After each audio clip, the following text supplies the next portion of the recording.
Every single night, for 3 years, Nathan Cole pushed his mop through the marble hallways of Sterling Dynamics headquarters, while the people who ran billion-dollar deals walked past him without once making eye contact. He emptied their trash, he wiped their fingerprints off the glass, he replaced the light bulbs they never noticed had burned out. He was the man who kept everything running, and nobody knew his name. Until the night Victoria Hale's wheelchair stopped working in an empty hallway on the 41st floor, and Nathan Cole was the only person left in the building who gave a damn. If this is your first time here, welcome. Stay until the very end, because this story is going to surprise you. And when it does, hit that like button and drop a comment below telling me what city you're watching from. I want to see exactly how far this story travels. Now, let's begin. The elevator doors opened at 11:47 p.m., and Nathan stepped out onto the 41st floor carrying a mop bucket, a cleaning caddy, and the particular kind of quiet exhaustion that only belongs to people who work while the rest of the world sleeps. He'd done this floor 100 times, maybe more. The executive suites occupied the entire level, polished concrete floors, floor-to-ceiling windows that looked out over the city like a painting nobody had time to stop and look at, private conference rooms with leather chairs that cost more than Nathan made in 6 months. The hallway stretched out in front of him, long and dim. The overhead lights switched to their overnight setting so everything glowed faintly amber. He parked the bucket near the wall and started at the far end, the way he always did. Worked toward the elevator, not away from it. That was one of the things his supervisor Marcus had told him on his first night, 3 years ago, and Nathan had kept doing it ever since, even after Marcus retired and the new supervisor never once came up to the 41st floor to check. He liked the rhythm of it. Mop, ring, step, mop, ring, step. It was meditative in its own strange way. His mind could go quiet up here at this hour. No noise from the street, no ringing phones, no cheerful announcements from the building's PA system reminding employees to register for the quarterly wellness seminar. Just the soft, wet sound of the mop on concrete and the distant hum of the city 41 floors below. He was halfway down the hall, passing the stretch of glass-walled offices that belonged to the senior vice presidents, when he heard it. A sound. Small and mechanical. A kind of grinding, followed by a click, followed by nothing. A silence that had the particular quality of something that had just stopped working. Nathan paused, listening. Then he heard a voice. No, no, no, no. Come on. It was quiet, controlled, the voice of someone who was very good at not letting panic enter their tone. But it was there, just underneath the surface, thin as a wire stretched too tight. He set the mop against the wall and moved toward the sound. At the end of the corridor, in front of the heavy double doors that led to the CEO's private suite, Victoria Hale sat in her wheelchair, and the wheelchair wasn't moving. Nathan knew who she was, obviously. Everyone at Sterling Dynamics knew who Victoria Hale was, even the people who worked the night shift and never once saw her in person during the day. Her photograph was on the wall of every lobby, every reception area, every conference room, and every regional office across the country. 30 years old, named to the board of directors at 26, CEO at 28. She'd taken a company that was bleeding out after a decade of bad acquisitions and turned it back into something formidable in less than 18 months. She was in every business magazine you could name. She was also, at this moment, alone in a dim hallway at nearly midnight, pressing the control panel on her armrest with increasing frustration while her wheelchair sat completely, stubbornly still. She hadn't seen him yet. He could have stepped back around the corner, gone back to mopping, pretended he hadn't heard anything. It would have been easy. Most of the executives on this floor had that look about them, the look of people who would rather handle things themselves than acknowledge that they needed help from someone whose name badge read maintenance. Nathan walked toward her. Ms. Hale. She turned her head sharply. For a moment, her expression cycled through several things: surprise, embarrassment, the instinctive calculation of someone assessing a situation, and then settled into something careful and composed. The chair isn't responding, she said. Not help me. Not thank goodness you're here. A statement of fact delivered flat, as though she were describing a problem in a meeting. I can see that. Nathan crouched down beside the wheelchair without asking permission, not in a disrespectful way, just practically. He tilted his head to look at the undercarriage. How long has it been doing this? Tonight is the first time it's completely locked. She paused. There's been some resistance in the drive mechanism for about a week. My assistant scheduled a technician, but the appointment isn't until Thursday. Thursday's 3 days away. I'm aware, but he had his small flashlight out. He carried it on his belt, along with a multi-tool and a ring of maintenance keys, and he was moving the beam slowly along the base of the chair. It was an impressive piece of equipment, even to his untrained eye. Custom frame, sophisticated electronics, built-in pressure sensors. The kind of thing that clearly cost more than Nathan's car. More than several of his cars, probably. You mind if I take a closer look? She watched him for a moment. There was nothing in her expression he could read easily. My phone is in my bag, she said. I can call building security. They can contact the emergency maintenance line. That's going to take about 45 minutes, minimum, Nathan said. He wasn't arguing, just stating. And they're going to call an equipment specialist who's going to tell you the same thing as Thursday's technician, which is that you need to wait for a parts order. He looked up at her. Or I could take a look right now. The silence stretched. You're not an equipment specialist, she said. No, ma'am. I fix things that are broken. That's about the extent of my credentials. He held her gaze.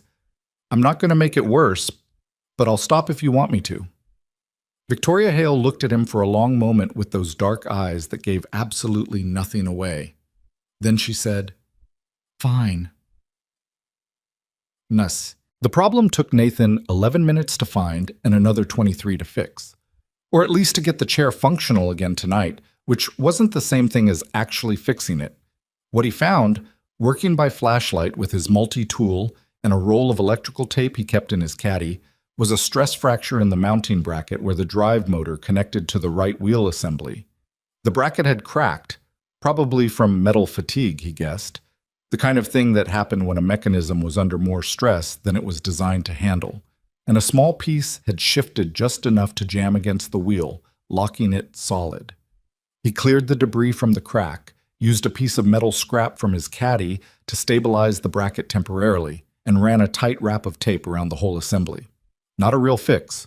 A real fix needed a new bracket, and probably a look at whatever was causing the extra stress in the first place.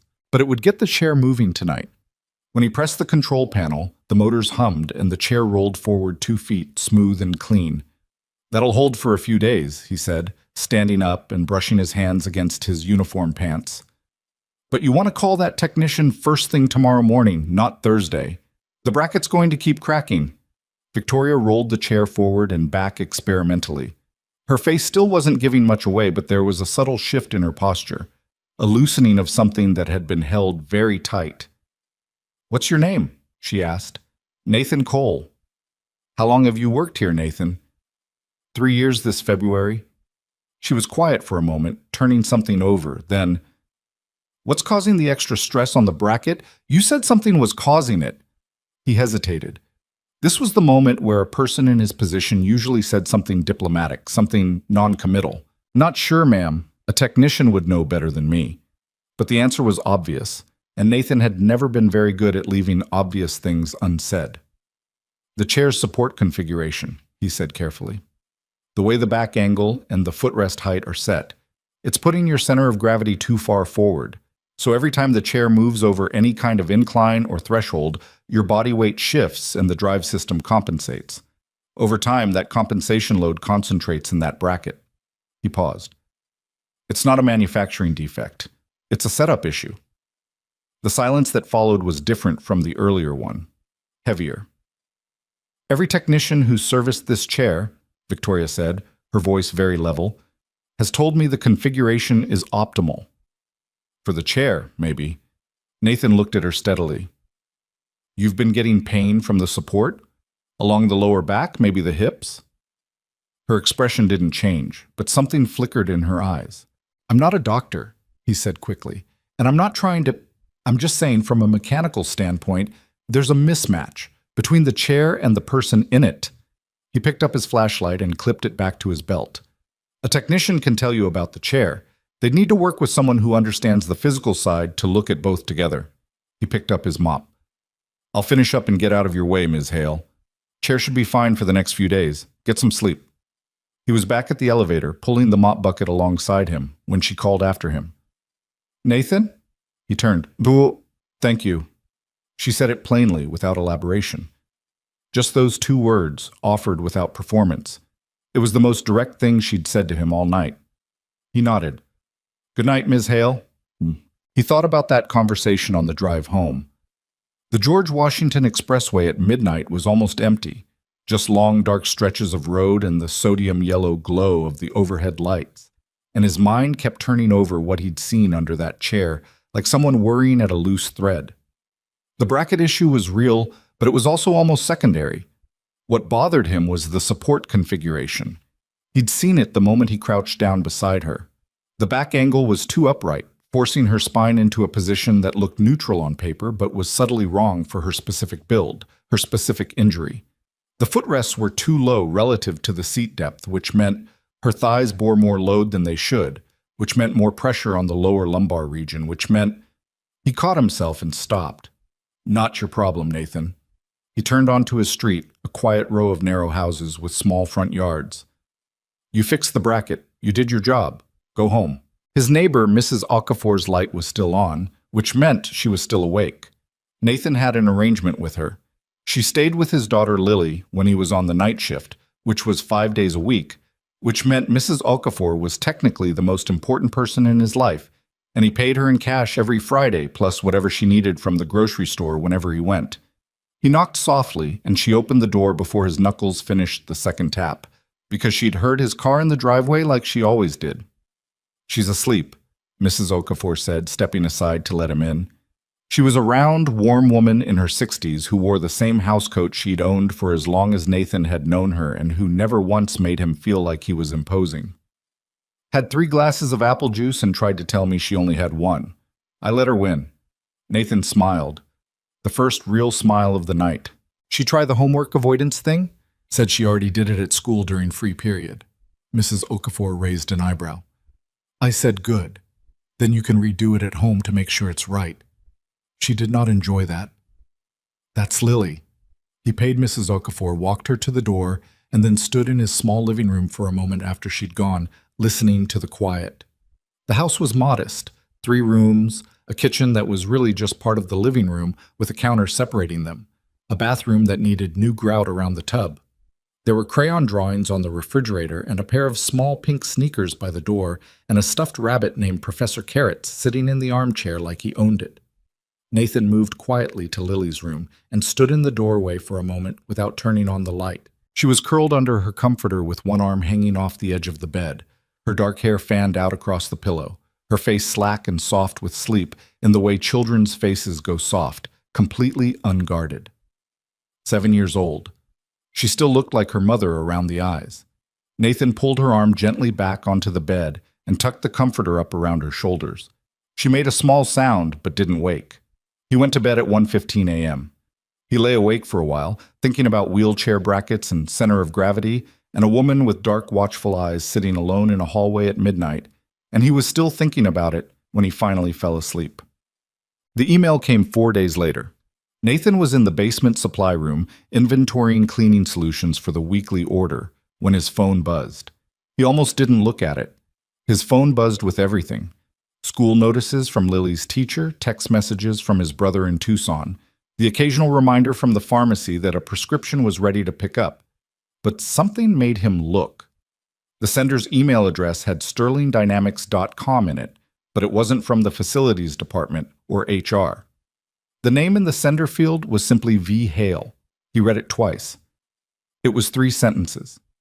Mr. Cole, I spoke with my medical team after our conversation. They confirmed your assessment was correct. I'd like to speak with you if you're willing. Nathan set his phone down on the shelf of cleaning supplies and stood there for a moment, surrounded by the smell of industrial bleach and lemon floor wax, trying to figure out what that meant. Then he picked the phone back up and typed, I'm available whenever works for you, Ms. Hale. 7. They met in her office at 10 p.m. the following night, after the last of the support staff had gone home. It was a large space, as offices went, but it didn't feel like the executive showpiece he'd expected. There was no minimalist trophy shelf of industry awards, no oversized oil painting selected by an interior designer. The desk was big but functional, covered in actual work. Stacks of binders, 3 monitors, a whiteboard on wheels covered in connected boxes and arrows in red marker. One entire wall was glass, looking out over the city, but someone had left a streak of rain on it from earlier in the day that nobody had wiped off. A half-empty cup of coffee sat on the windowsill, long gone cold. Victoria was behind the desk when he came in, still in her work clothes, and she got straight to it without any preamble. My physical therapist reviewed the support configuration with a biomechanics consultant this week, she said. You were right. The current setup has been counteracting my rehabilitation progress for over a year. We estimated it may have cost me 6 to 8 months of development. She looked at him evenly. 6 to 8 months. Nathan absorbed that. I'm sorry, he said, and he meant it. Don't be sorry. You're the one who caught it. She folded her hands on the desk. I want to understand your thinking. Walk me through it. What did you see when you looked at the chair? He wasn't sure what he'd expected. Some kind of offer, maybe, or a formal acknowledgement, the way executives sometimes did things, staged and performative. Not this. Not a woman who looked like she'd been waiting at that desk for 2 hours with a pad of paper and a freshly uncapped pen. So he told her. All of it. The center of gravity, the thigh load, the micro-compensations the drive system was making, the way the sum of those things added up to a body working against itself instead of with itself. He talked about it the way he thought about it, plainly, without hedging. She asked questions, good ones, specific ones, the kind that showed she'd already been thinking about the problem before he walked in. When he didn't know the answer to something, he said so. When she used a medical term he didn't know, he asked her to explain it. An hour passed before either of them noticed. You've studied this, she said finally. It wasn't a question. I read, Nathan said, when I have time. Lily, my daughter, she goes to bed at 8. I've got a couple of hours most nights. What do you read? Whatever I can get from the library mostly. Engineering manuals, some physics textbooks from the community college used book sale, some medical stuff lately. He paused. I got interested in adaptive equipment after my wife got sick, before she passed. The insurance would only cover certain things, and a lot of what she actually needed was either too expensive or wasn't covered, and I spent a long time trying to figure out if there were ways to modify what we did have to work better. He stopped, reined himself back in.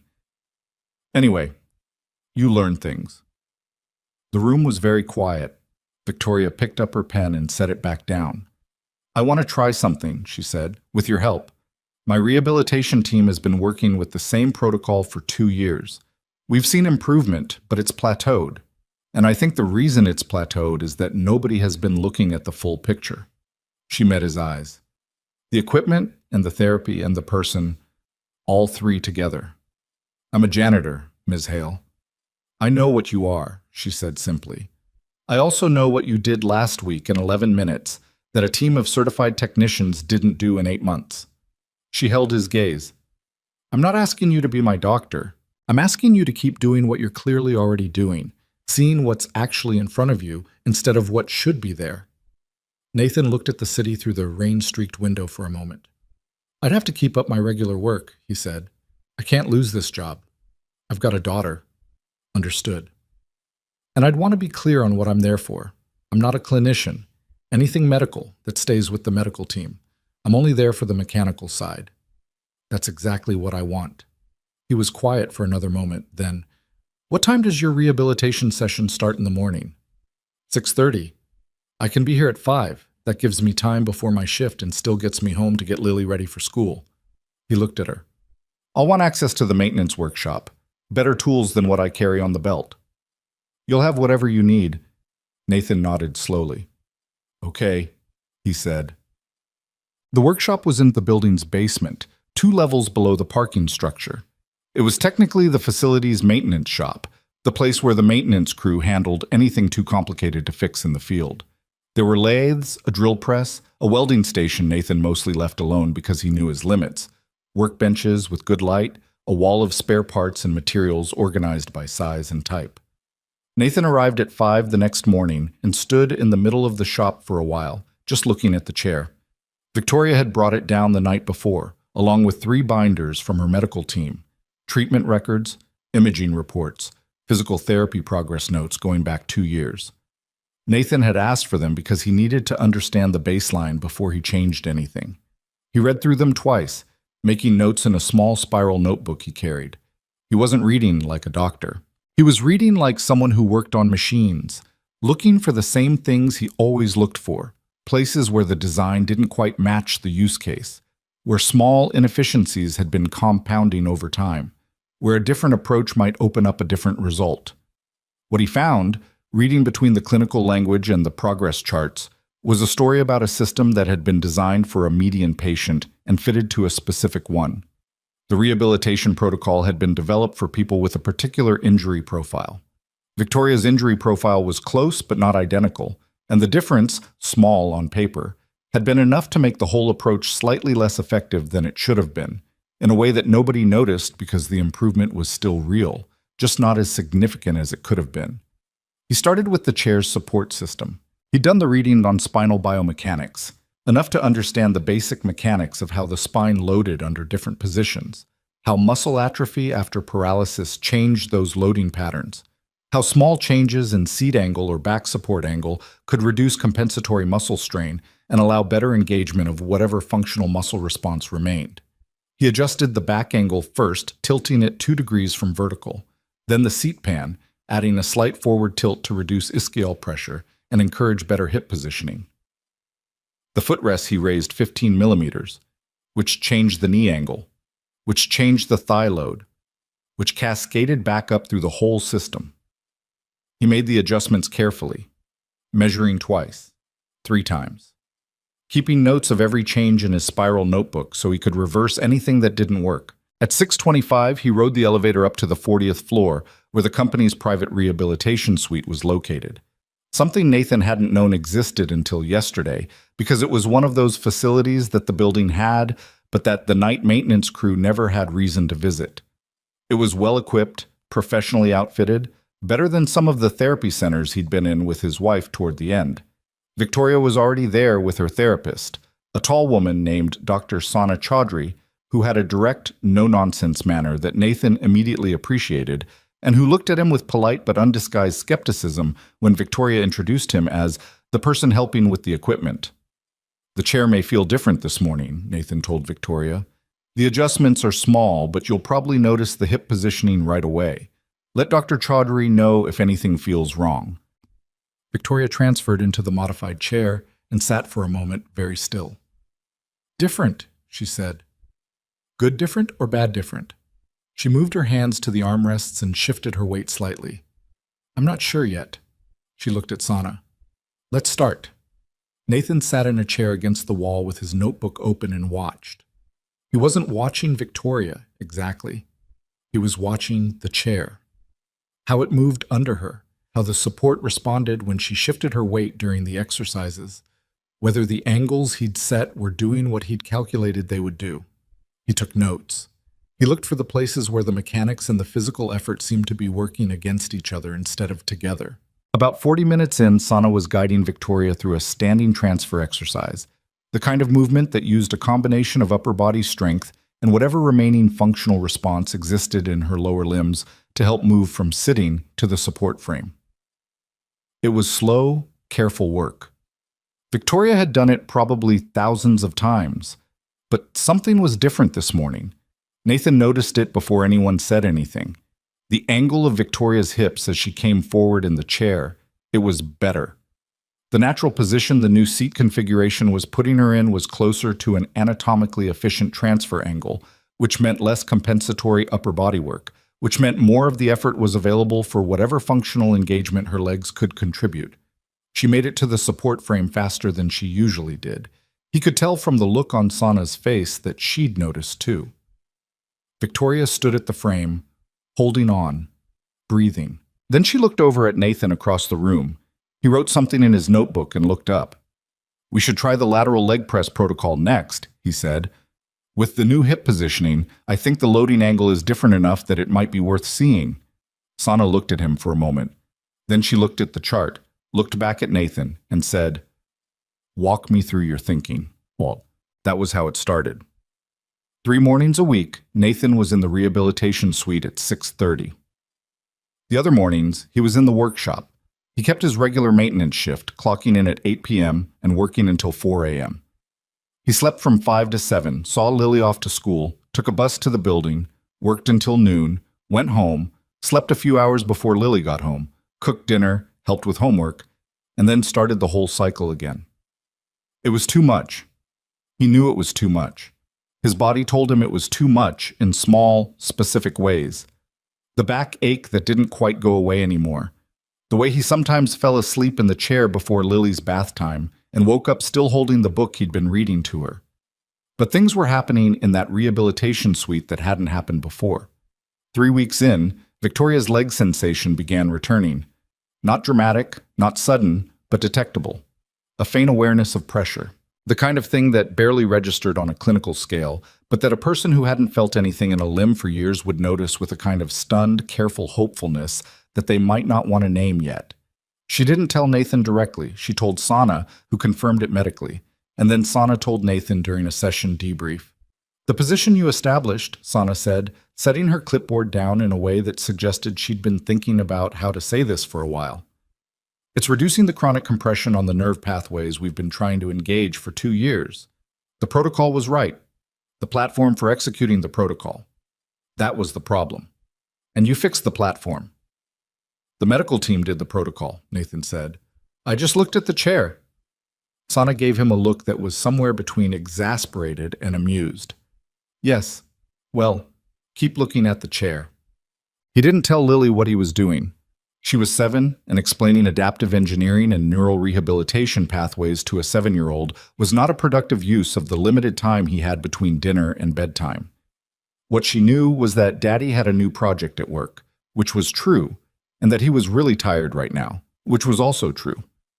But Lily was a perceptive kid. She'd always been.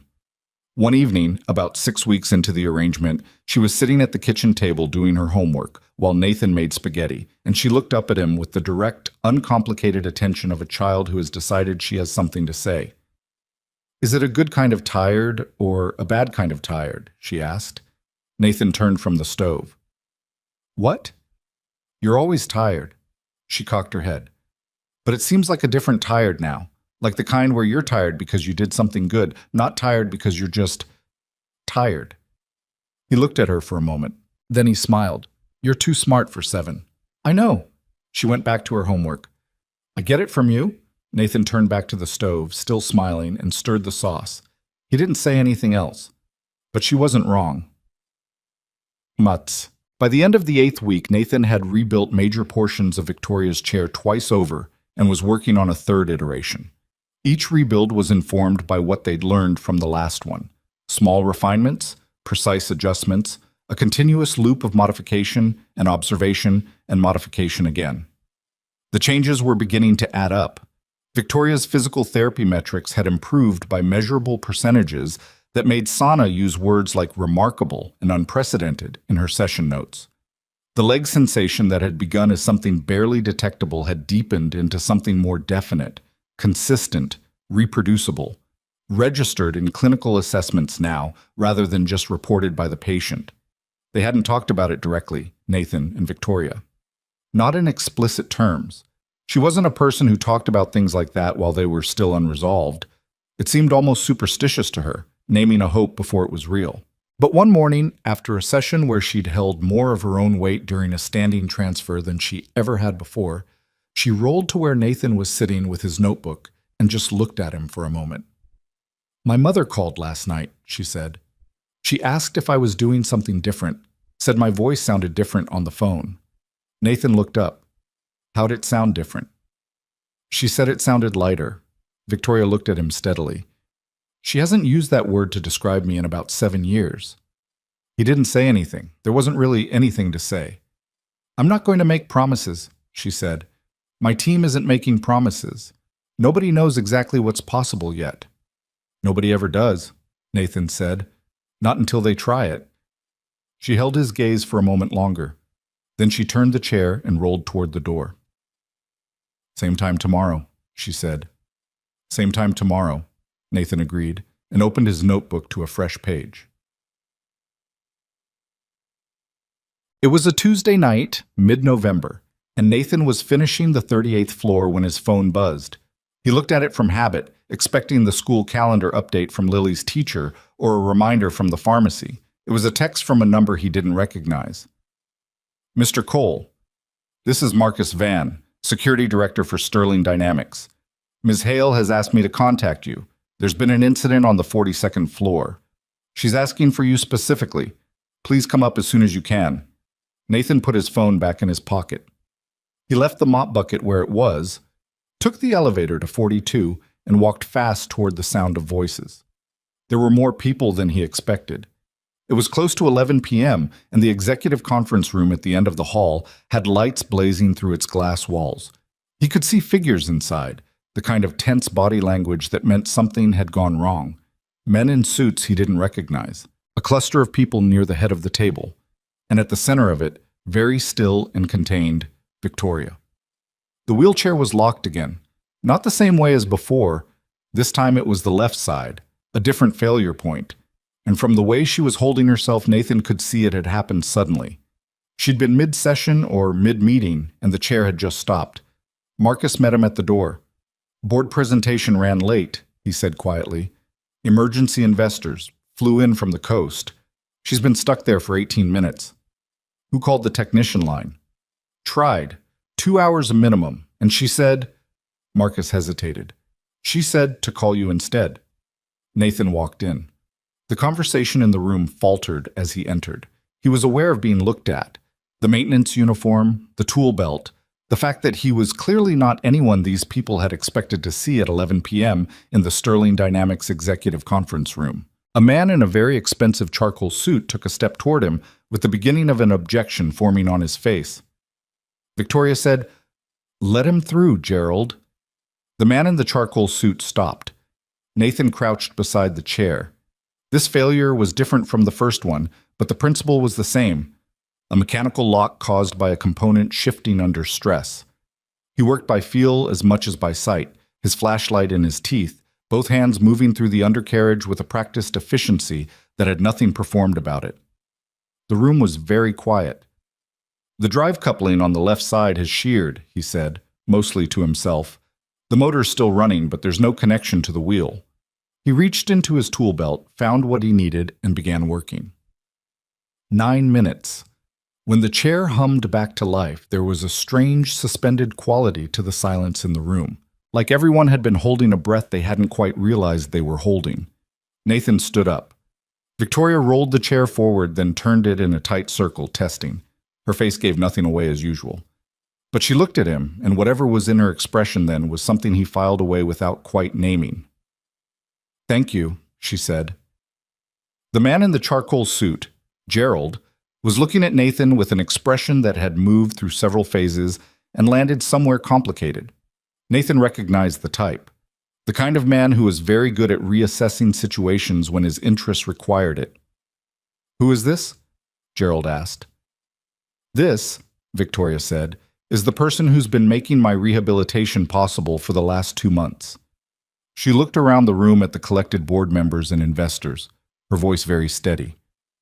"I suggest you all take a moment to think about that the next time you assume you know where a company's most valuable assets are." The silence held for another moment. Then she said to Nathan quietly, "Walk with me." They went out to the hallway, away from the conference room, and Victoria stopped her chair near the windows where the city spread out below them in a web of lights. "Gerald was one of the ones pushing to replace you," Nathan said. He hadn't meant to say it, but it came out. She glanced at him. "You heard that." "I hear a lot of things." "Night janitor." He paused. "How bad is it?" She was quiet for a moment. "There's a board meeting in 10 days. There are 3 members, Gerald among them, who believe my medical situation represents a liability risk, that I can't adequately lead the company." Her voice was completely flat and controlled. "They've been preparing a motion." "Are they right?" She looked at him sharply. "I mean about the leadership," he said. "Obviously not about the liability thing. I mean, is the company in trouble?" Some of the sharpness went out of her expression. No, she said. The company is performing. Fourth quarter projections are strong. This is about power, not performance. Nathan looked at the city below. 42 floors down, a cab was making a left turn nobody would ever know about, heading somewhere, carrying someone. The ordinary machinery of the world turning over in the dark. Then show up, he said. That's all you can do. Show up and make the case. It's not always that simple. No, he agreed. It's usually not simple at all. He looked back at her. But it's what you've been doing every morning for 8 weeks, showing up and working. He paused. That part, you're very good at. She was quiet for a long moment. Then she said, almost to herself, that morning, the morning after you first adjusted the chair, I sat in it and it was just different. I hadn't realized how much pain I'd been in until some of it wasn't there anymore. Nathan didn't say anything. He just listened. It's strange, she said. Being in pain for so long that it becomes normal. You stop expecting anything different. She looked at her hands on the armrests, and then something shifts, and you remember that you weren't always in pain, and you think, how long was this avoidable? The city hummed far below. 7 years, she said quietly. I've been managing this for 7 years. You're not managing it now, Nathan said. You're working on it. Those are different things. She turned to look at him. Something in her expression had shifted. The careful composure was still there, but something beneath it had softened, just slightly, just enough to be visible. They are different, she said. They stood there for a while in the quiet of the hallway, the city blazing outside the window, and there was something in the air that Nathan didn't examine too closely. It was late, and they were both tired, and there was a board meeting in 10 days and a 7-year-old girl he needed to get home to. But he stood there for another minute anyway. He was home by midnight. Lily was asleep. Mrs. Okafor had gone. The stuffed rabbit was in the armchair, and the house was quiet the way it always was after midnight. Nathan sat at the kitchen table with a cup of lukewarm tea and his spiral notebook and stared at the notes from that morning's session. His handwriting had gotten worse as the weeks went on. The fatigue showing in the looser loops, the pressure of the pen varying more than it used to. He was going to need to sleep more at some point. He knew that. He turned to a fresh page and drew a rough sketch of the left side drive coupling that had failed tonight. Made notes. Turned over in his mind what he'd learned from both failures now. The pattern wasn't random. There was a systematic issue with how the chair handled load distribution under stress conditions. Not a flaw in the chair itself exactly, but an interaction between the chair's design parameters and the specific demands Victoria's modified configuration put on it.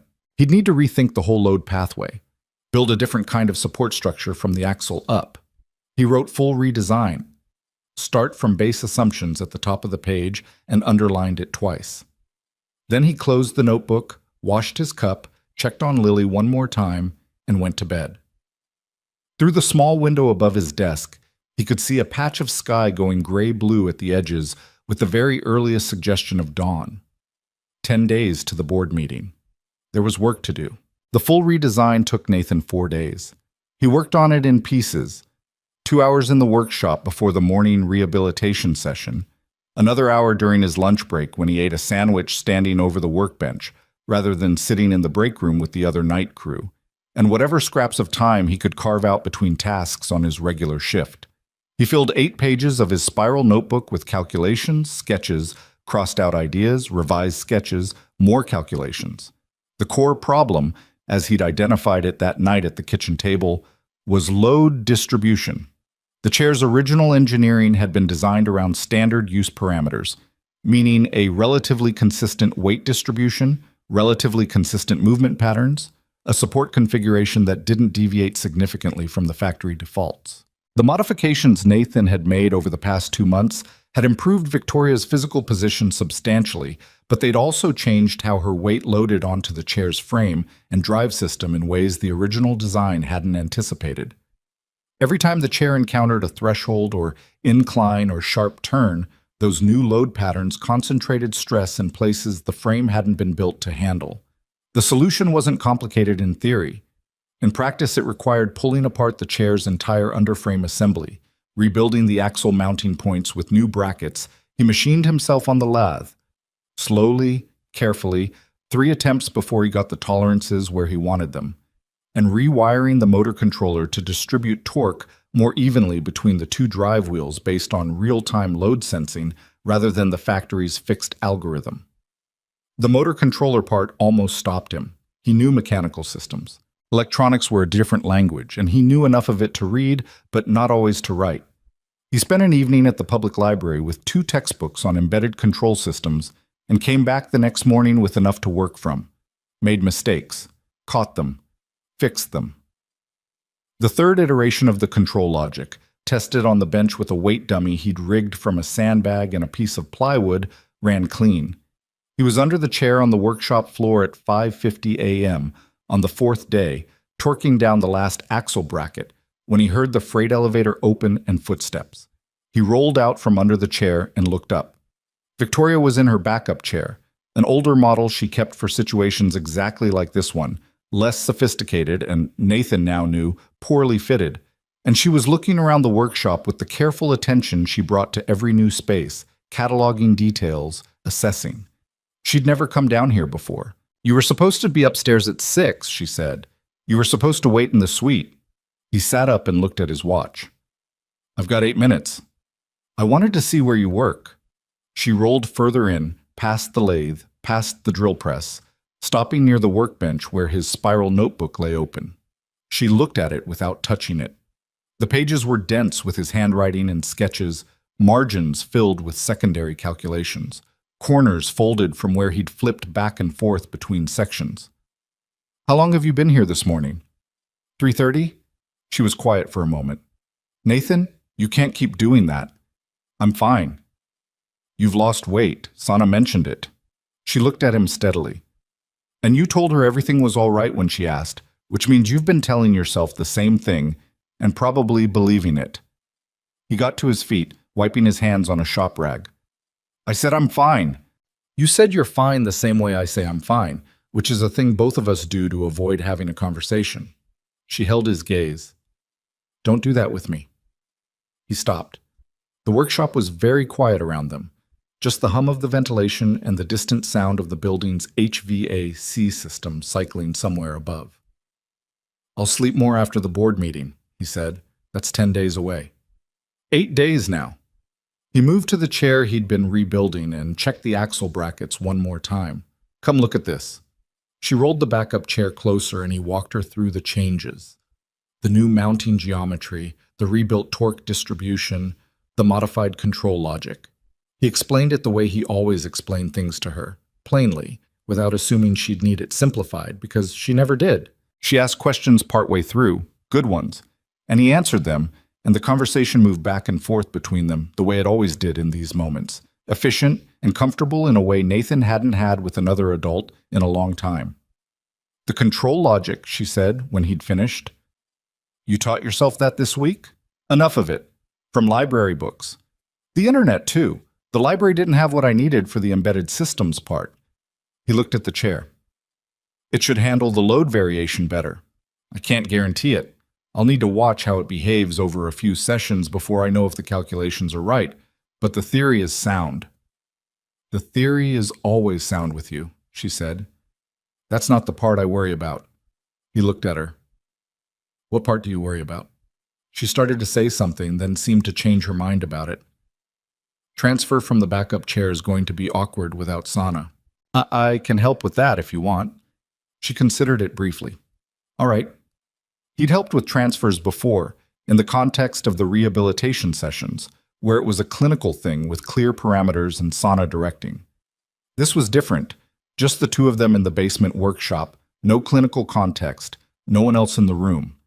He was matter-of-fact about it, and so was she, and it went smoothly enough, and then she was in the rebuilt chair and he stepped back. She sat for a moment. "Well," he said. She moved the chair forward, turned, came back, moved it again in a wider arc. Her face was doing the thing it sometimes did when she was registering something she hadn't expected. A slight stillness, a quality of focused attention. "The lateral stability is different," she said. "Better or worse?" "Better." She did another turn. "It's not fighting me on the turn radius. That's the torque redistribution. The old configuration was applying equal drive force to both wheels regardless of load, so when you turned, the inside wheel was always working against you slightly. He watched the chair move. Now the controller reads the load sensor and adjusts in real time. It should feel more like the chair is following your input instead of tolerating it. She stopped and looked at him. How did no one ever do this before? Probably because the people who build these chairs are engineers and the people who fit them are clinicians, and neither group spends a lot of time talking to the other. He shrugged. And because the person using the chair usually isn't in a position to diagnose what's wrong. They just know something doesn't feel right, and they're told the chair's fine. Something crossed her face at that, a flicker of something older than the current conversation. She looked down at her hands on the armrests and then back up. Let's go upstairs, she said. We're burning Sana's time. Go, boam. The session that morning was different. Nathan had known, in an abstract way, that the chair changes would affect how the rehabilitation work went. He designed them partly for that reason. The better the platform, the more efficiently Victoria's body could engage with the therapy protocols. But knowing it abstractly and watching it happen in front of him were two different things. Sana ran the usual sequence: weight shifts, transfer practice, standing protocol with the parallel bars. What changed was the quality of Victoria's engagement with each exercise. The reduced resistance in the chair meant less compensatory effort spent on managing the equipment, which meant more of Victoria's available energy going into the actual therapeutic work. Small differences in degree, but they compounded across the 90 minutes of the session in a way that was visible to anyone paying attention, which Nathan was.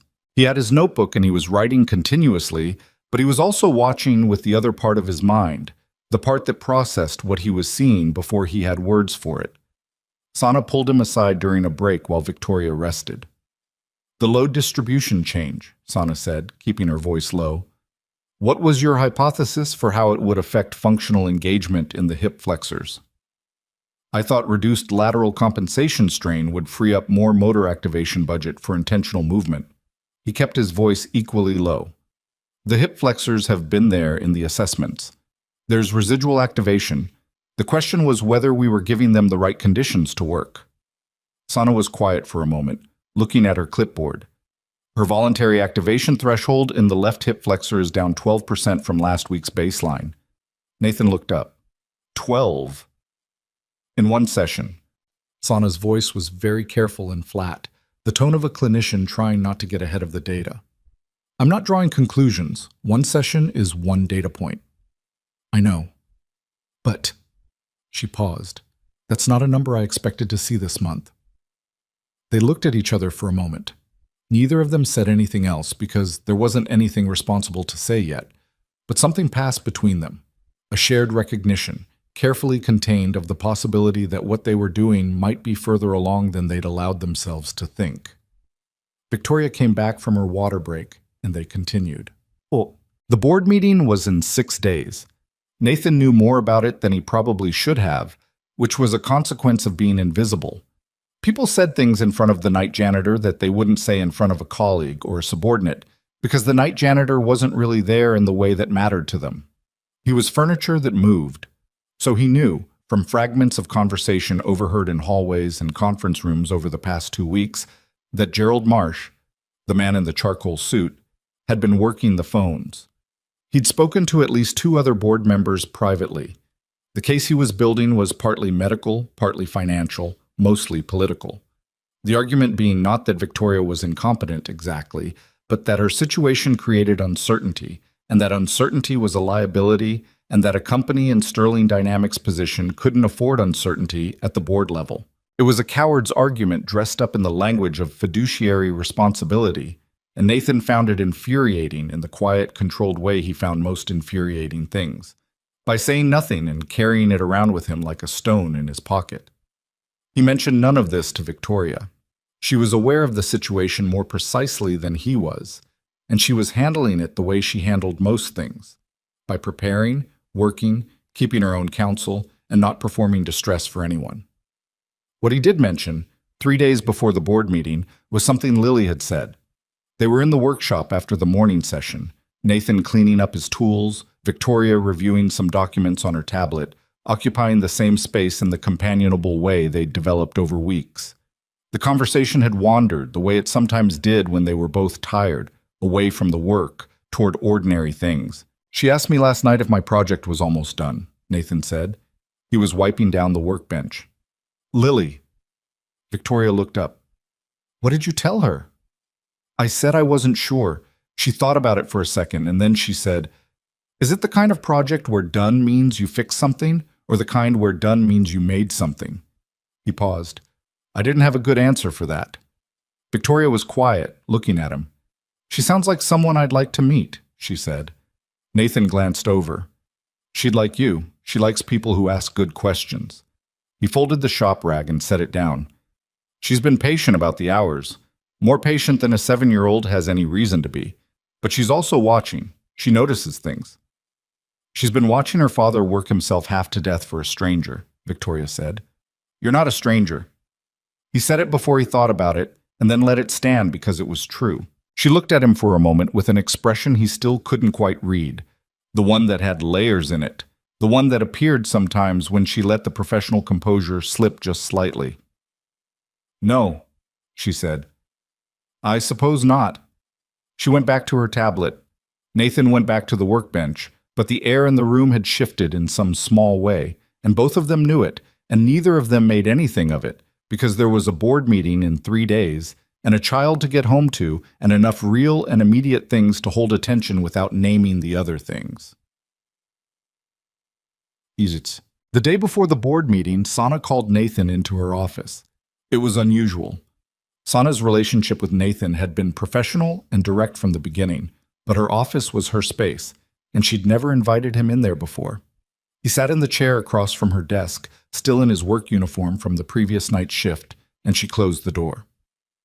"I want to show you something," she said, pulling up a document on her screen and turning the monitor toward him. It was a comparison of Victoria's rehabilitation assessments, the baseline from 2 years ago against a current evaluation Sana had completed yesterday. Nathan was not a clinician, but he could read a chart, and what he saw in the comparison was unambiguous, even to a layperson. Every metric was up, some modestly, some significantly. Several, in areas that the notes indicated had shown no improvement for over a year, were up by percentages that Sana had flagged in red. And in the voluntary motor activation section, in the entry for left hip flexor response, there was a note that read, "Bilateral lower extremity sensation confirmed on standardized assessment, consistent with early phase neurological recovery. Recommend immediate specialist consultation." Nathan read it twice. Then he sat back. "When did this change?" he asked. "Sensation has been building for 4 weeks. We've been tracking it carefully before saying anything." Sana's voice was the same measured, professional tone she always used, but he could hear something underneath it now. "Yesterday was the first assessment where it met the clinical threshold for documentation. It's real, Nathan. It's not placebo, not adaptation, not measurement artifact." She paused. "The specialist I consulted uses the phrase early neurological recovery very conservatively. It is not a phrase she uses unless the data support it." Nathan looked at the screen for a long time. "She knows?" he asked. "She's been sensing the changes for weeks. She knows the sensation is real. She's been feeling it. But she hasn't seen this documentation yet. I wanted to talk to you first." Sana folded her hands on the desk. "Because I want to understand something clearly before I present these findings to her and to the wider medical team." She looked at him steadily. "How much of this is the equipment change, and how much is the protocol change, and how much is something else we haven't identified?" "I don't know," Nathan said honestly. "I can't separate the variables. We change too many things at once to isolate any single cause." "That's what I thought." She leaned back.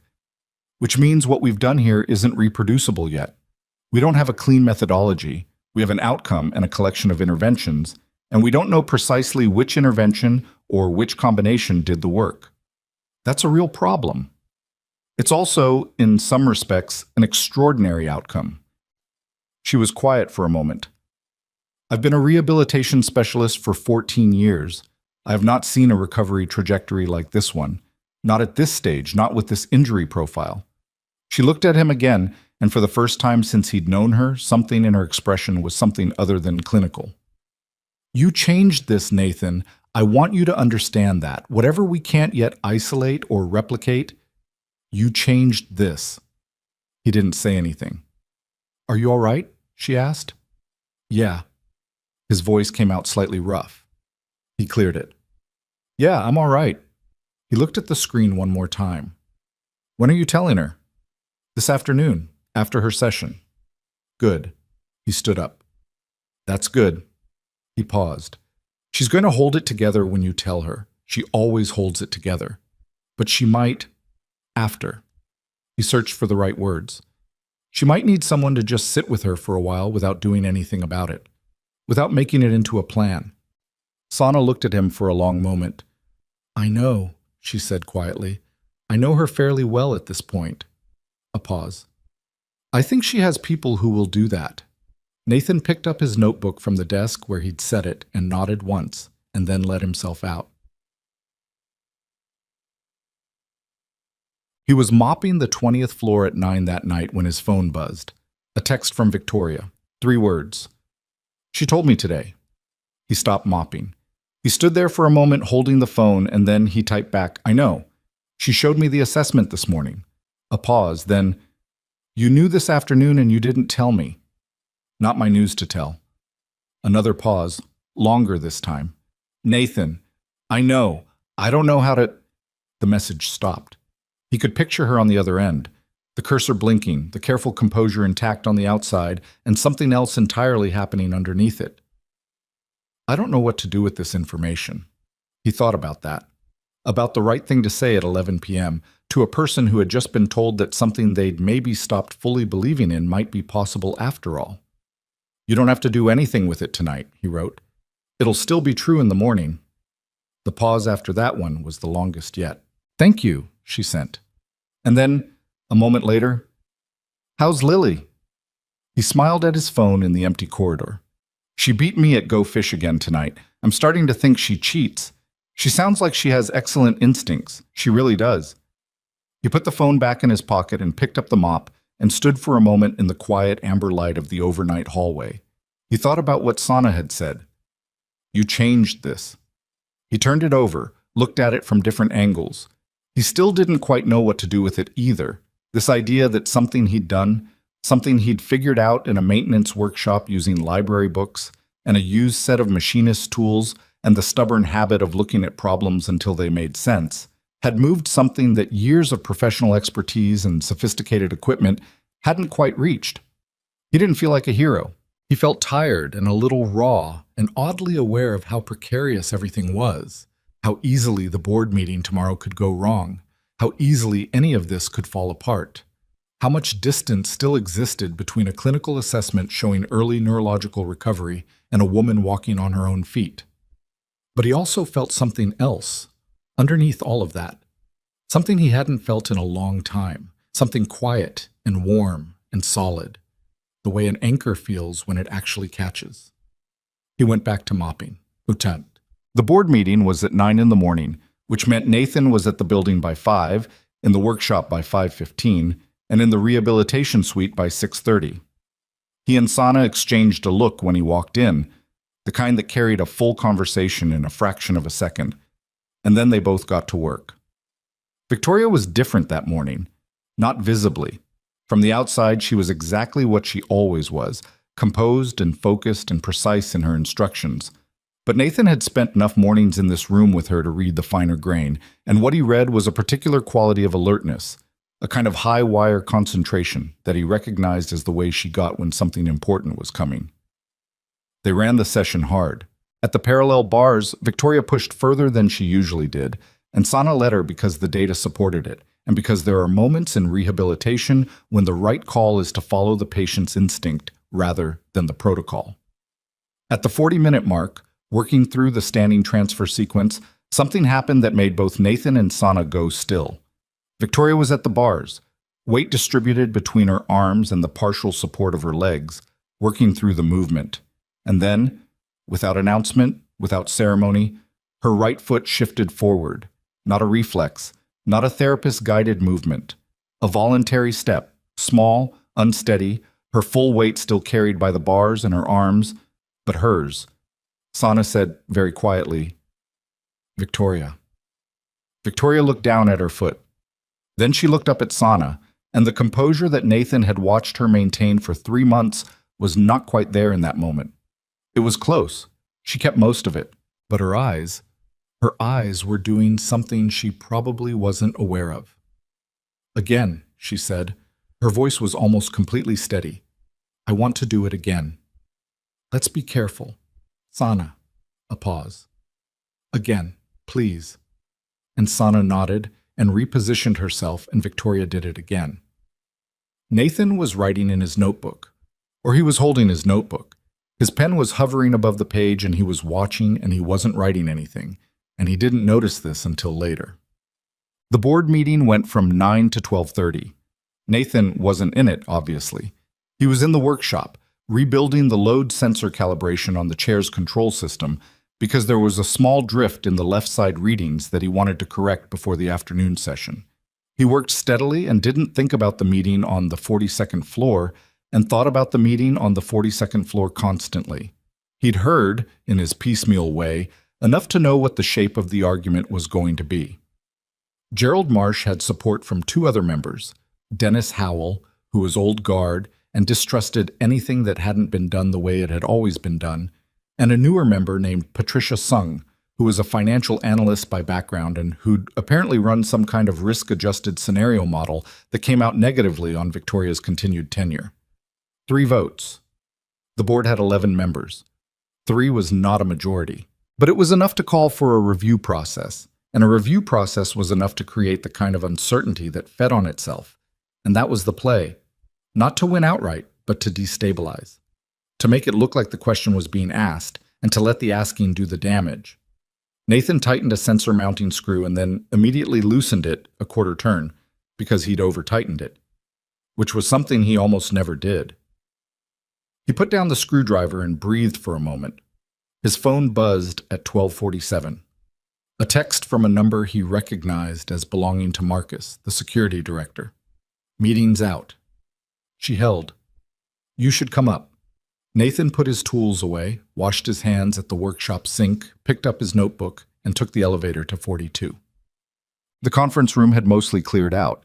A few people remained near the door, talking in low voices, the particular subdued energy of a room where something significant had just happened and people were still processing it.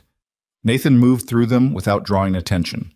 Victoria was at the far end of the conference table, speaking with 2 board members he didn't recognize, both of whom had the body language of people who'd just committed to something and were confirming the details. Gerald Marsh was not in the room. Marcus appeared at Nathan's elbow. Marsh's motion got tabled, he said quietly.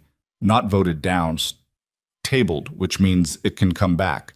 But she made her case and she had the numbers, and apparently somewhere in the middle of it she told them something about the rehabilitation progress that... He paused. "I don't know the details. But the people who were undecided went her way." Nathan watched Victoria across the room. She was still in full professional mode. The composure absolutely intact, the voice measured, the hands steady on the armrests. Nobody looking at her would see anything but a CEO handling board business. But he was looking at her eyes. And in her eyes, underneath everything, was the same thing he'd seen in the rehabilitation suite that morning when her foot moved and she looked up from the bars. The 2 board members finished their conversation with her and left. The room emptied. And then it was just Victoria at one end of the long conference table and Nathan standing near the door, and she looked at him across the distance, and the composure shifted just slightly. Just enough. "Marsh is going to bring it back," she said. "I know. Not today, maybe not for 2 months, but he'll bring it back." She rolled the chair toward him slowly. "The tabling doesn't resolve anything. It just buys time. Then we use the time." She reached the place where he was standing and stopped, looking up at him with those dark eyes that he could read now. He'd learned to read them over 3 months of 6:30 mornings and late nights, and conversations in workshops and hallways, and the specific intimacy of working toward the same difficult thing. "This morning," she said, "in the suite." "I know. I've been very careful not to get ahead of the data." Her voice was steady, but there was something underneath it that wasn't quite steady. I've been telling myself every week that it doesn't mean anything yet, that one data point isn't a conclusion, that the next session might not show progress and I need to be ready for that. That's still true, Nathan said. I know it's true.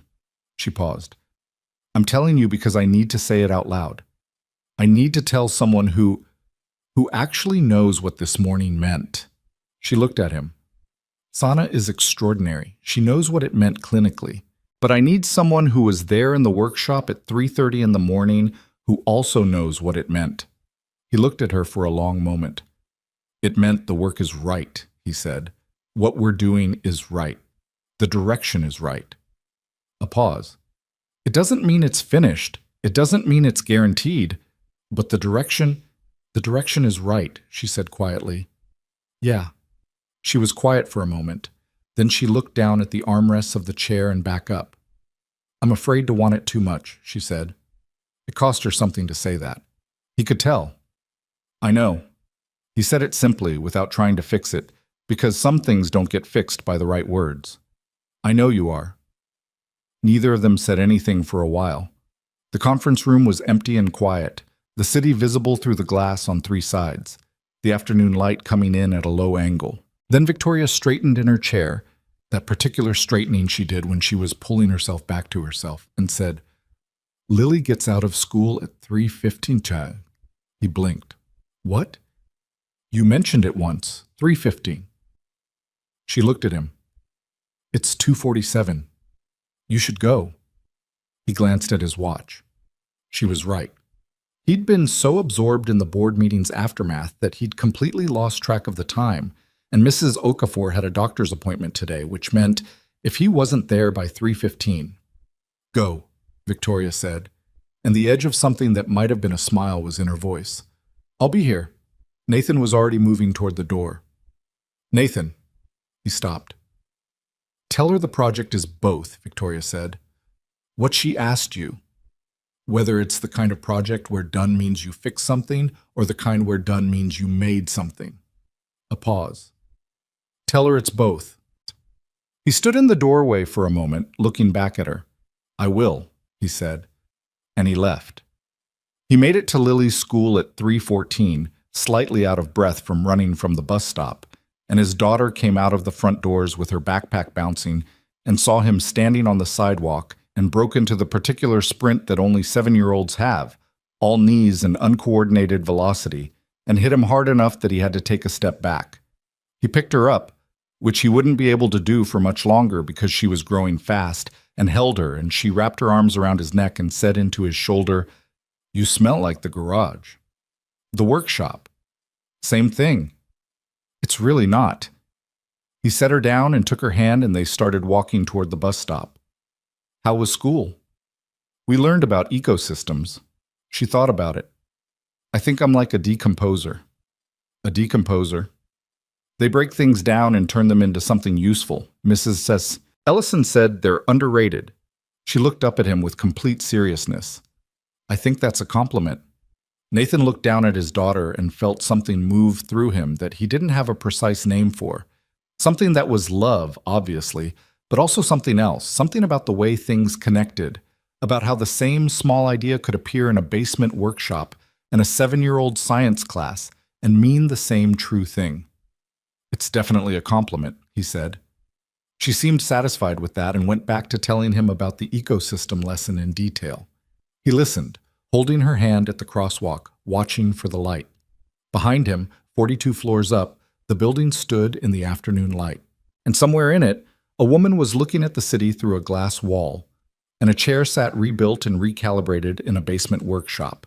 And in a notebook on a workbench, there were 8 pages of calculations that had quietly and without announcement begun to change something that everyone else had decided was unchangeable. The light turned green. He and Lily crossed the street, and she was still talking about decomposers, and his notebook was in his jacket pocket. And tomorrow morning he'd be back at the workshop at 5, and the work was right, and the direction was right, and the rest of it was still being written. The weeks after the board meeting had a different texture to them. Not easier, exactly. Nathan was still running on too little sleep, still splitting himself between the workshop and the rehabilitation suite, and the night maintenance shift and the school pickup, and dinner and homework, and the 2 hours at the kitchen table after Lily went to bed when he did his best thinking. The physical toll of that schedule was real and accumulating in ways he couldn't entirely ignore. A persistent stiffness in his lower back from the workshop floor, a tendency to lose his train of thought mid-sentence that he'd never had before. The way his hands sometimes shook slightly in the morning until he'd had coffee. But the work had momentum now. That was the difference. Before, they'd been pushing against uncertainty in every direction. Uncertain whether the equipment changes would hold, uncertain whether the therapy modifications were sound, uncertain whether the neurological signals Sana was tracking were real progress or wishful measurement. Now the uncertainty hadn't gone away, but the direction of it had changed. They were no longer asking if something was happening. They were asking how much and how fast and what next. Victoria's voluntary motor activation continued improving across both lower extremities. The sensation that had first appeared as something barely detectable had deepened and broadened into something Sana now documented in her weekly assessments with language that got progressively less hedged. The parallel bar work had evolved. Less upper body dependence, more genuine weight bearing, the movement patterns becoming incrementally more coordinated as the neurological pathways reestablished themselves in ways that even the consulting specialist, a cautious woman named Dr. Patricia Reeves, who specialized in spinal cord injury recovery, described as exceeding her projections. Nathan kept rebuilding and refining. The chair went through 2 more significant iterations.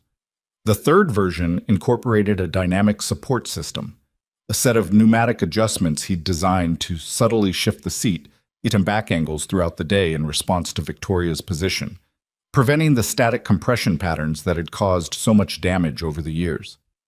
It took him 3 weeks to build and another week of calibration before it behaved the way his calculations said it should.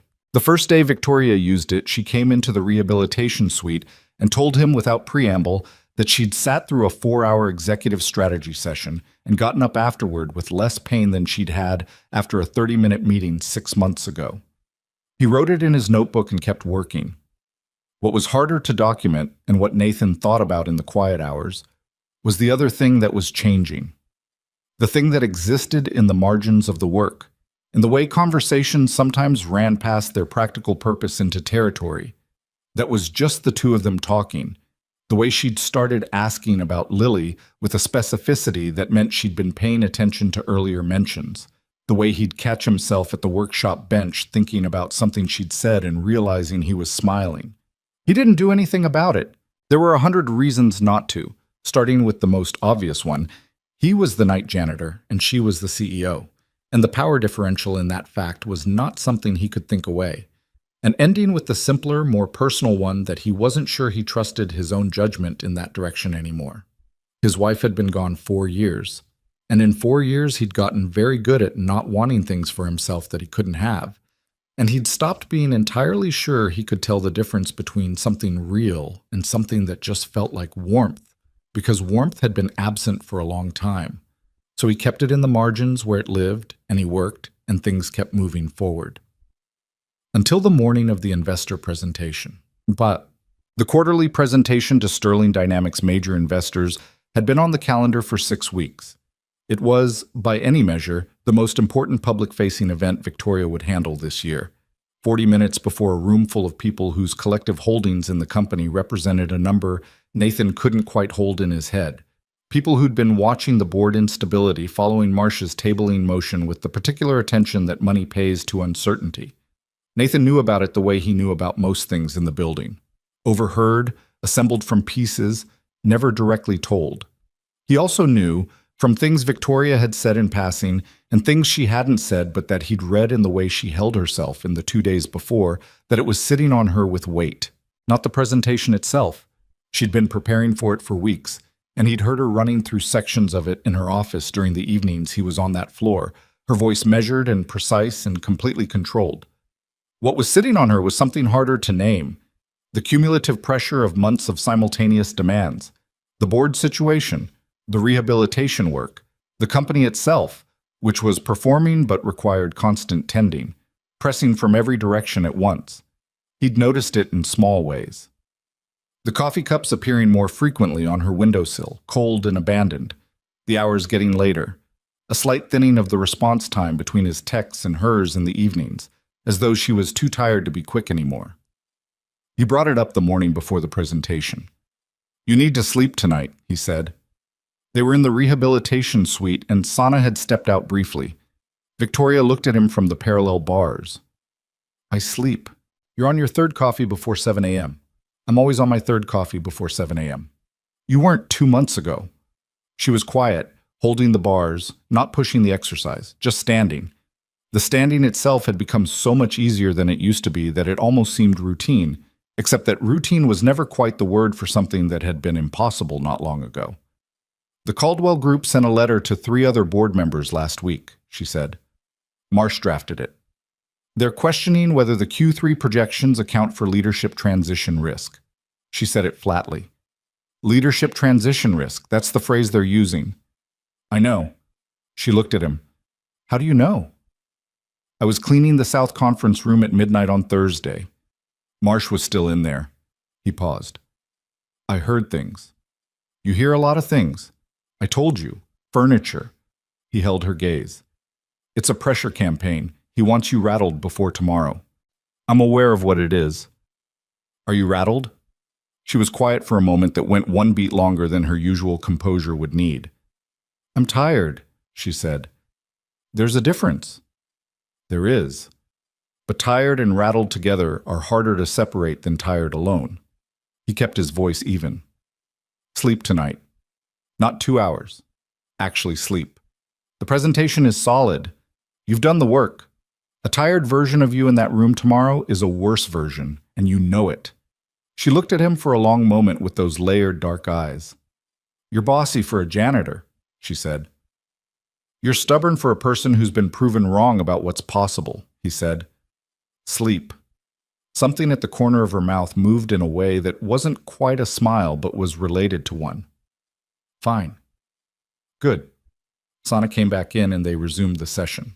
But when Nathan left that morning, he felt something uneasy sitting low in his chest that he couldn't entirely account for, a premonition without content, the kind that comes from nowhere and means nothing. He pushed it aside and went to work. But the presentation was scheduled for 2 in the afternoon in the main executive conference room on 42. Nathan was 2 floors below, replacing a set of fluorescent tubes in a storage corridor, when the building's systems registered the call to security at 2:34 p.m. His radio, he kept it on his belt, standard equipment, crackled with Marcus's voice. "Nathan, 42, now!" He was already moving. The chair had locked again, but this time it was different and worse than either of the previous failures, and he understood that the moment he pushed through the conference room doors and saw the room. 40 people.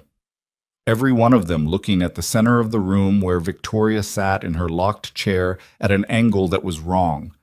The right side had dropped several inches, the frame torqued sideways, and Nathan could see from the doorway that it wasn't a drive failure or a bracket issue. The pneumatic support system he'd built into the 3rd iteration had failed catastrophically. A fitting had separated somewhere in the line, and the sudden pressure loss had caused the right side support column to collapse, twisting the entire seat platform and triggering the chair's emergency lock protocol simultaneously. She was tilted.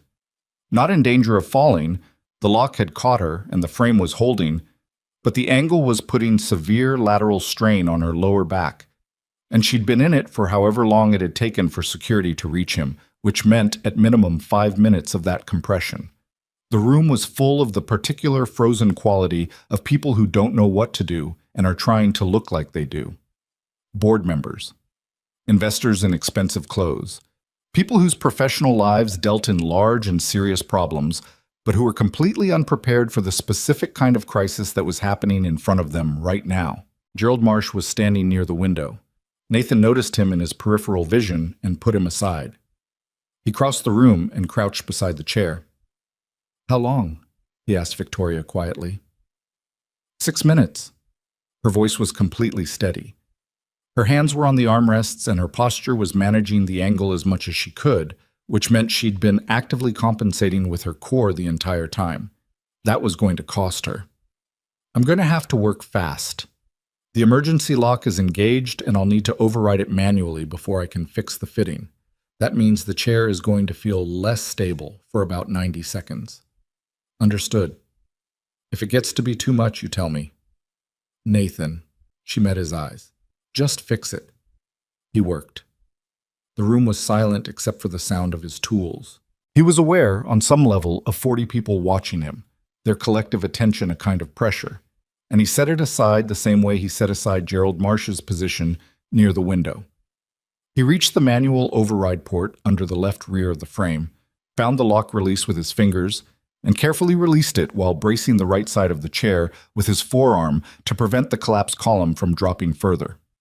The fitting wasn't destroyed, just separated.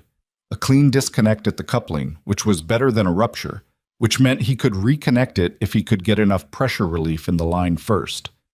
He had a valve tool on his belt that he used for the building's compressed air maintenance, and it was just close enough in spec to work here. He opened the relief valve, waited 4 seconds, and pressed the fitting back into the coupling. It didn't catch. He tried again. The angle was bad.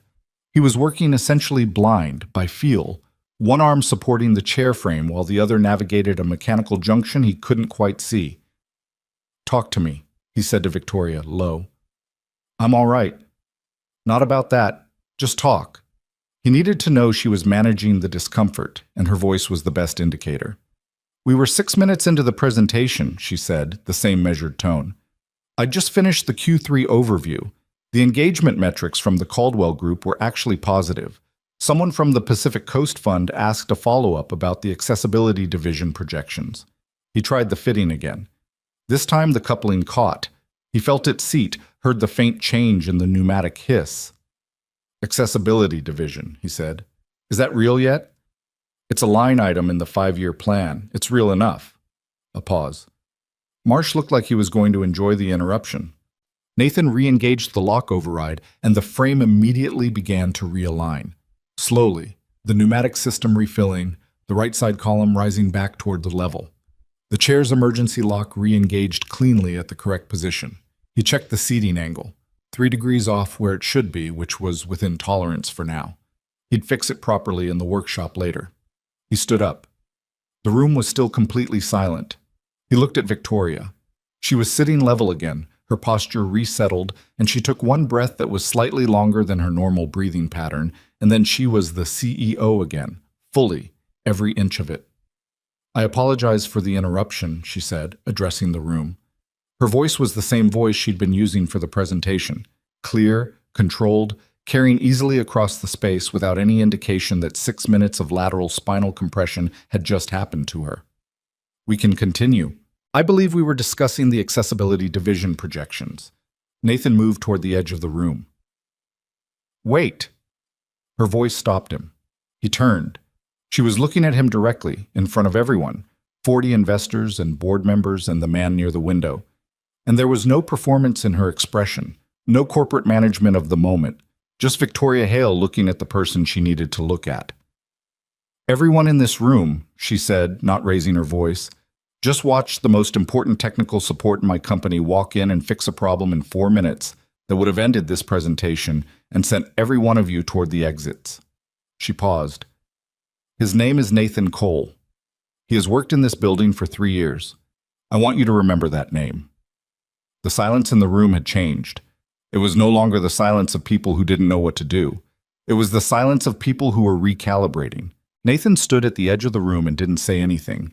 He was aware of Gerald Marsh near the window, very still. "We can continue," Victoria said again, and turned back to the presentation. Nathan moved quietly toward the door. He was almost through it when a hand touched his arm. Not Victoria's. Someone else's. He turned to find a man he didn't recognize, late 50s, the kind of weathered professional quietness that suggested a lot of years in a lot of rooms like this one. "Pacific Coast Capital," the man said, low. "I want a conversation with whoever designed the adaptive support system in that chair." Nathan looked at him for a moment. "That would be me." The man's eyebrows moved slightly. "You're the building maintenance." "I'm also the person who designed the system," Nathan said. "Those aren't mutually exclusive." The man looked at him for another moment with a frank, assessing expression. Then he said, I'll have my assistant reach out. Nathan nodded and went out the door. He went straight to the workshop. He needed to understand how the fitting had failed, whether it was a design flaw in his coupling system, a material defect, or something else. Because if it was a design flaw, he needed to fix it before Victoria used the chair again. And that was true regardless of everything else that had just happened. He was at the workbench, 30 minutes in, when he heard the freight elevator and then footsteps. And this time, when he looked up, it wasn't Victoria. It was Sana. She stood in the workshop doorway with her arms crossed and her clipboard under one arm, and the expression of someone who had been thinking something for a while and had decided to say it. The fitting failed at the coupling, he told her, before she could speak. Manufacturing tolerance issue in the coupling sleeve. It was barely within spec when I installed it, and the pressure cycling over 2 months fatigued the material. My fault for not running a closer check on the components. That's not why I'm down here. He set down the coupling and looked at her. She stood up today, Sana said. He was still for a moment. What? In the conference room. After you fixed the chair and the room got quiet. She didn't know I was watching from the doorway. She shifted her weight forward and she put her hands on the armrests and she pushed. Sana paused. She stood up, Nathan, on her own. No bars, no frame, no one assisting. She stood up for approximately 4 seconds before she sat back down. Another pause. She didn't tell anyone. I don't think she even registered that she'd done it. She was in full CEO mode, managing the room. But I watched it happen. Nathan was quiet for a long time. 4 seconds, he said. 4 seconds of full independent standing, which is, for someone with her injury history, at this stage of recovery, that's not supposed to be possible for months yet, possibly longer. Sana's voice was doing the careful clinical thing, staying measured, but underneath it was something he'd never heard from her before in all their weeks of working together, a quality of barely contained wonder. Whatever we've been doing, Nathan, whatever combination of things, the equipment, the protocol changes, the load redistribution, the support dynamics, it's working faster than any model I have for this injury profile. Nathan sat down on the workbench stool. He put the failed coupling on the bench in front of him and looked at it without seeing it. She didn't tell me, he said. I think she doesn't want to say it until she can do it twice. He understood that immediately, the same logic she'd applied to every step of this process. Not naming a thing until it was real enough to stand on its own. When are you telling her you saw it? He asked. I was going to ask you the same question. He looked at Sana. She looked back at him with the particular directness she always had, and something else besides, a kind of warmth that was not her usual clinical register, a warmth that said, I see what this is, the whole of it, not just the medical part. Tonight, he said, after the investors clear out. I'll tell her tonight. Sana nodded. She started to go, then stopped. Nathan. She turned back. Whatever happens with the board, with Marsh, with the company politics, what's happening in that rehabilitation suite is real. You need to know that. The work you've been doing, it's real, and it matters, and no board motion can change it. He looked at the coupling on the bench. I know, he said. She left. The freight elevator hummed, and then the workshop was quiet again. Nathan picked up the failed coupling and turned it over in his hands, looking at the stress fracture along the sleeve where the material had given out.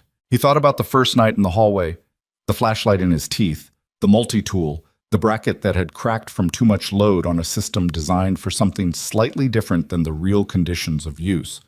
The same problem in its way, the same lesson. Designed for the real conditions. Not the ideal ones, not the average ones, the real ones.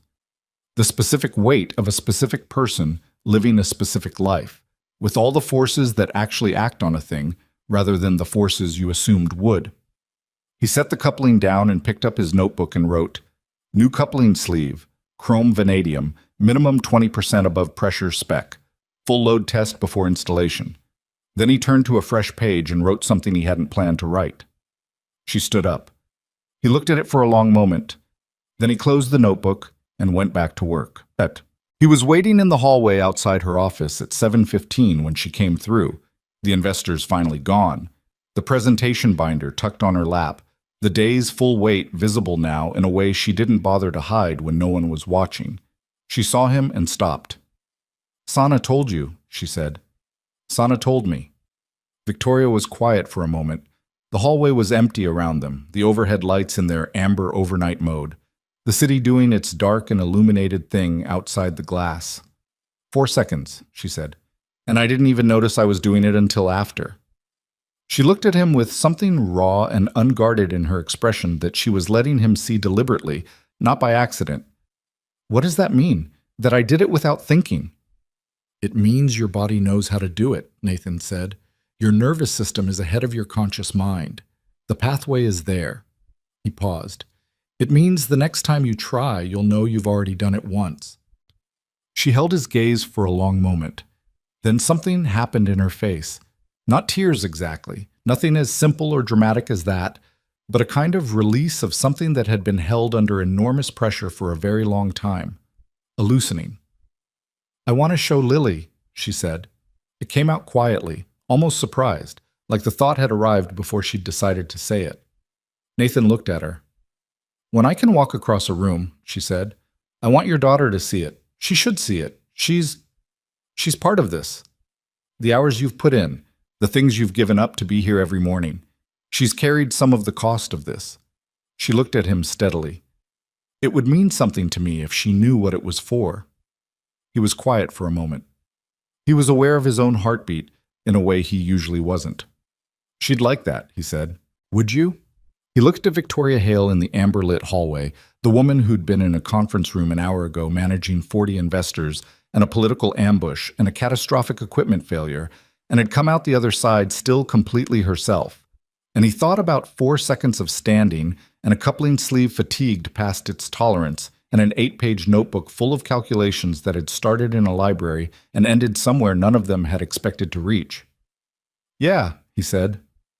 "I would." She held his gaze a moment longer than was necessary. Then she nodded, once, and turned toward her office. "Same time tomorrow," she said. "Same time tomorrow." He took the elevator down to the lobby and walked out into the night, and the city was doing what cities do. Indifferent, enormous, full of its own motion, and Nathan Cole walked through it toward the bus stop with his notebook in his pocket, and his hands in his jacket, and the particular kind of tiredness that lives right next to something else. Something that doesn't have a clean name but that feels, in the bones, like standing up. The story broke on a Wednesday. Nathan didn't know it was coming. He found out the same way he found out most things that happened above his pay grade, after the fact, from fragments, piecing it together from what he overheard, and what Marcus texted him and what he read, standing in the basement supply room on his lunch break, on a news website he didn't usually visit. Someone had talked. He never found out who. Marsh was the obvious candidate, but there were enough people in that conference room during the investor presentation to make the list uncomfortably long. What had been leaked to a financial news outlet was a version of the story that was technically accurate in its facts and strategically misleading in its framing. That Sterling Dynamics CEO, Victoria Hale, had been receiving unauthorized medical assistance from a company maintenance worker. That said maintenance worker had been given access to restricted areas of the building outside the scope of his employment, and that the company's board was divided over whether this arrangement represented a liability. The article was careful. It didn't call anyone incompetent. It used words like unorthodox and questions have been raised and sources familiar with the board's concerns. It was the kind of piece that was written to do damage while maintaining plausible innocence about the intent. By the time Nathan read it, it had been up for 4 hours and had been picked up by 2 larger outlets. His phone started ringing at noon, numbers he didn't recognize. He let them go to voicemail, listened to the first one, a producer from a morning television program asking if he'd be willing to share his story, and deleted it without listening to the rest. He went back to work. Victoria called him at 2:30. Her voice was controlled in the way it got when she was managing something that required all of her management. "You've seen it," she said. "I saw it at noon." "I'm sorry. I should have anticipated this. The investor presentation put too many people in that room." "You don't have anything to apologize for." He was in a stairwell on the 23rd floor, the one place in the building where he could be reasonably sure of privacy. "What's the company's position?" "Legal is drafting a statement. HR wants to review the arrangement retroactively, whether the workshop access and the schedule adjustment were properly authorized. A pause. They weren't formally authorized. I approved them verbally and never ran them through the proper channels because I didn't want to create a paper trail that might get back to Marsh before I was ready. So they can say you went around policy. They can say that, yes. Nathan was quiet for a moment. Through the stairwell's small window, he could see a corner of the city, gray-skied and ordinary. What does Gerald Marsh want? He asked. He's called an emergency board session for Friday. He's framing it as a governance concern, that I used company resources and personnel outside proper channels for personal benefit. She said it with remarkable flatness. He's not entirely wrong, technically. The framing is dishonest, but the facts support the narrative if you look at them a certain way. What does he actually want? A short silence. My resignation. Offered voluntarily before the session, so it looks like accountability rather than a board action. His assistant called mine this morning. Nathan leaned against the stairwell wall. What did you tell him? I told him nothing yet. My assistant said I was unavailable. Another pause, and then something underneath the control cracked very slightly, just enough to hear. I'm not going to resign, Nathan. I want to be clear about that, but Friday is 3 days away and I need to understand what I'm walking into. What do you need from me? She was quiet for a moment. Nothing you haven't already given. I needed to tell you directly before you heard it from somewhere else in a worse version. She paused again. And I needed to hear your voice and know you weren't angry. I'm not angry. The story makes you sound like, well, I know what it makes me sound like. He kept his voice even. It doesn't matter what it makes me sound like. I know what I was doing and why. He paused. How's your back? The session this morning, Nathan. How's your back? A long pause, then quietly, manageable. Sana thinks the compression from the chair failure will resolve in a few days. Good. He straightened up from the wall. I'll be in the workshop at 5 tomorrow. Don't skip the morning session because of this. It's more important right now, not less. Silence on the line for a moment. All right, she said, and eat something that isn't coffee. He heard something that might have been a sound adjacent to a laugh. That's not a medical recommendation. No, it's a human one. He paused. Get some sleep, Victoria. She didn't say anything for a moment. When she spoke again, her voice was quieter, the professional register mostly set aside. I don't know how you do that. Do what? Make everything feel like it has a next step. He thought about that. Because it always does, he said. Even when it doesn't look like it. There's always a next step. He heard her breathe. 5 o'clock tomorrow, she said. 5 o'clock tomorrow. The morning session the next day had a different quality to it. Not worse exactly, but charged with the particular tension of people doing important work while something large and threatening circled the perimeter. Sana ran the protocol without commenting on the news coverage. Nathan was in his corner with his notebook. Victoria worked. She was stronger than she'd been even a week ago. The involuntary quality that had characterized her early steps, the foot moving before the conscious mind fully committed, had given way to something more deliberate. She was learning to trust the signals her body was sending, learning to translate them into intention. Sana had introduced a new element to the standing protocol, 2 steps along the bars with reduced grip assistance, then weight shift in return. It was painstaking work, slow and effortful, and interrupted by moments of obvious frustration when the movement didn't coordinate the way she'd asked it to. Victoria was not a patient rehabilitator. She was a patient CEO, a patient engineer of other people's problems, a patient reader of situations.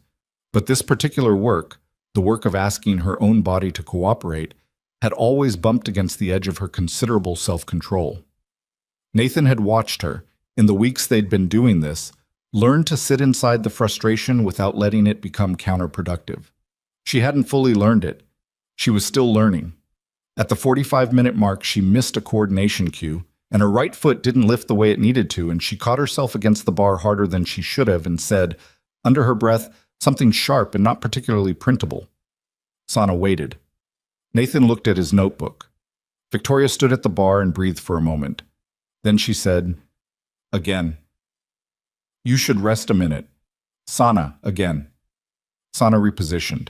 Victoria tried again. This time her right foot lifted. The step was slow and effortful and not graceful in any way, but it was deliberate. She'd asked for it and gotten it.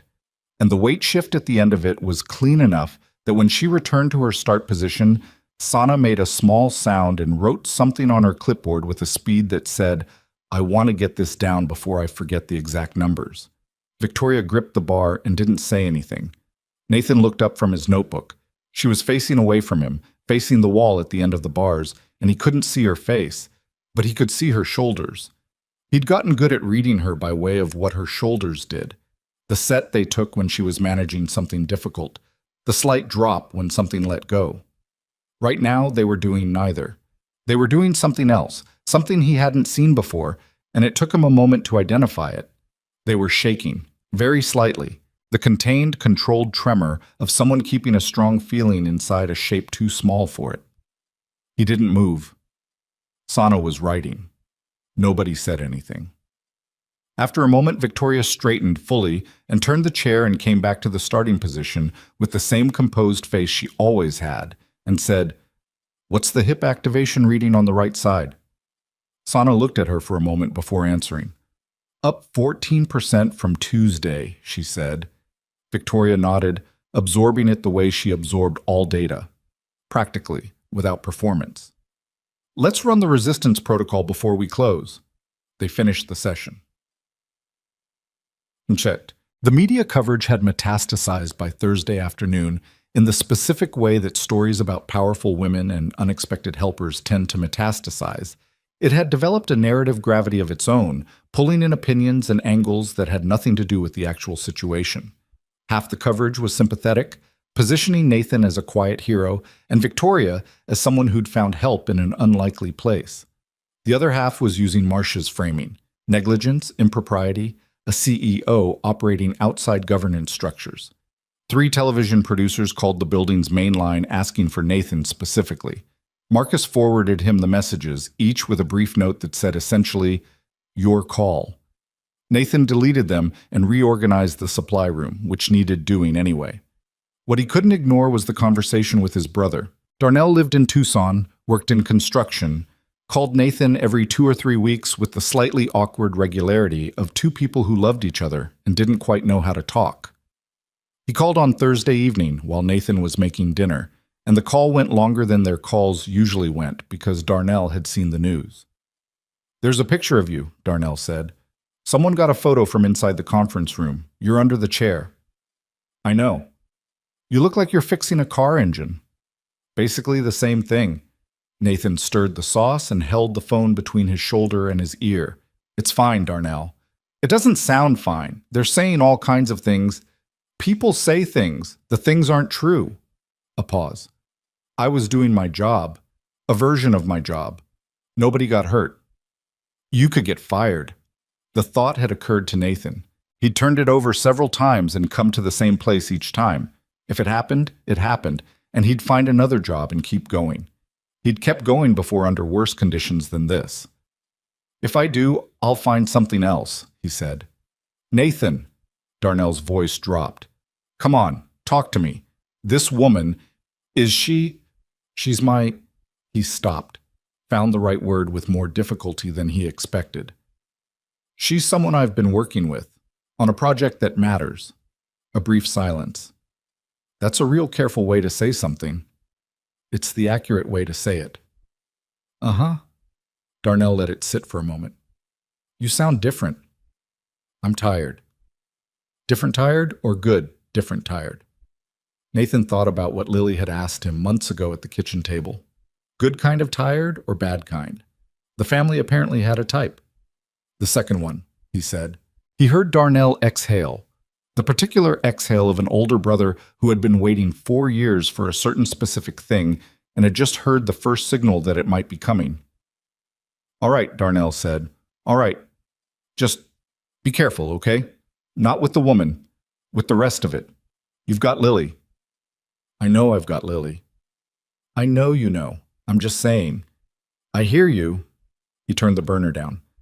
"I'll call you after Friday." Yeah, call me after Friday. The emergency board session was at 10 in the morning.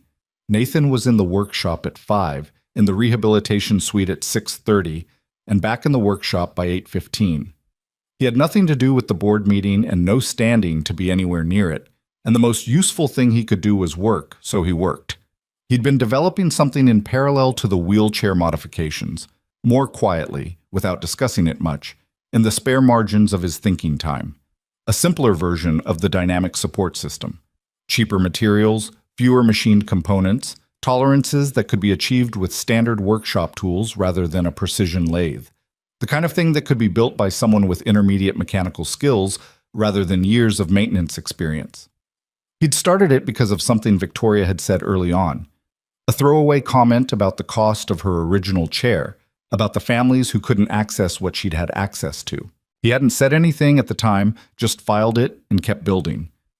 But the simpler version had been taking shape in his notebook for weeks, and now he had most of the design worked out.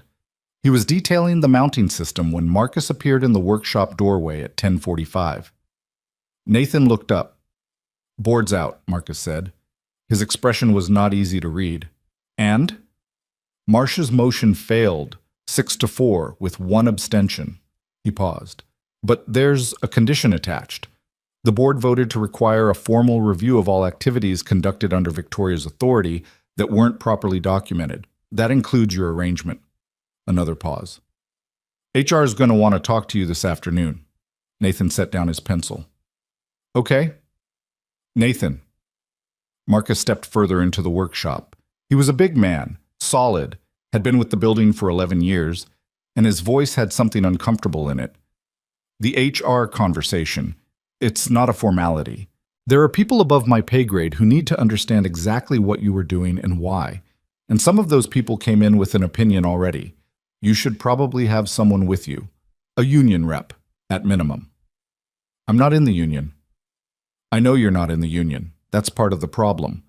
Marcus looked around the workshop, at the tools, the rebuilt chair components, the prototype frames on the workbench, the 8 thick spiral notebooks stacked on the shelf. 3 years of maintenance logs and 2 months of the other things side by side. "Whatever you were doing in here, it was more than maintenance work. They're going to see that." "It was maintenance work," Nathan said. "Applied differently." Marcus looked at him. "I'm trying to help you." "I know, I appreciate it." Nathan picked up his pencil again. "Set up the HR meeting for 2. I'll be there." Marcus stood there a moment longer, the uncomfortable thing still in his expression, and then he left. Nathan looked at the prototype frame on the bench. He'd sourced most of the materials from the building's maintenance stock: steel tubing, pneumatic fittings, mounting hardware that had been sitting in inventory bins for years. The total material cost, he'd estimated, was somewhere around $240. The equivalent commercial product, if an equivalent commercial product existed in this exact configuration, would retail for somewhere between $8,000 and $12,000. He wrote that number in his notebook and underlined it. The HR meeting lasted 2 hours.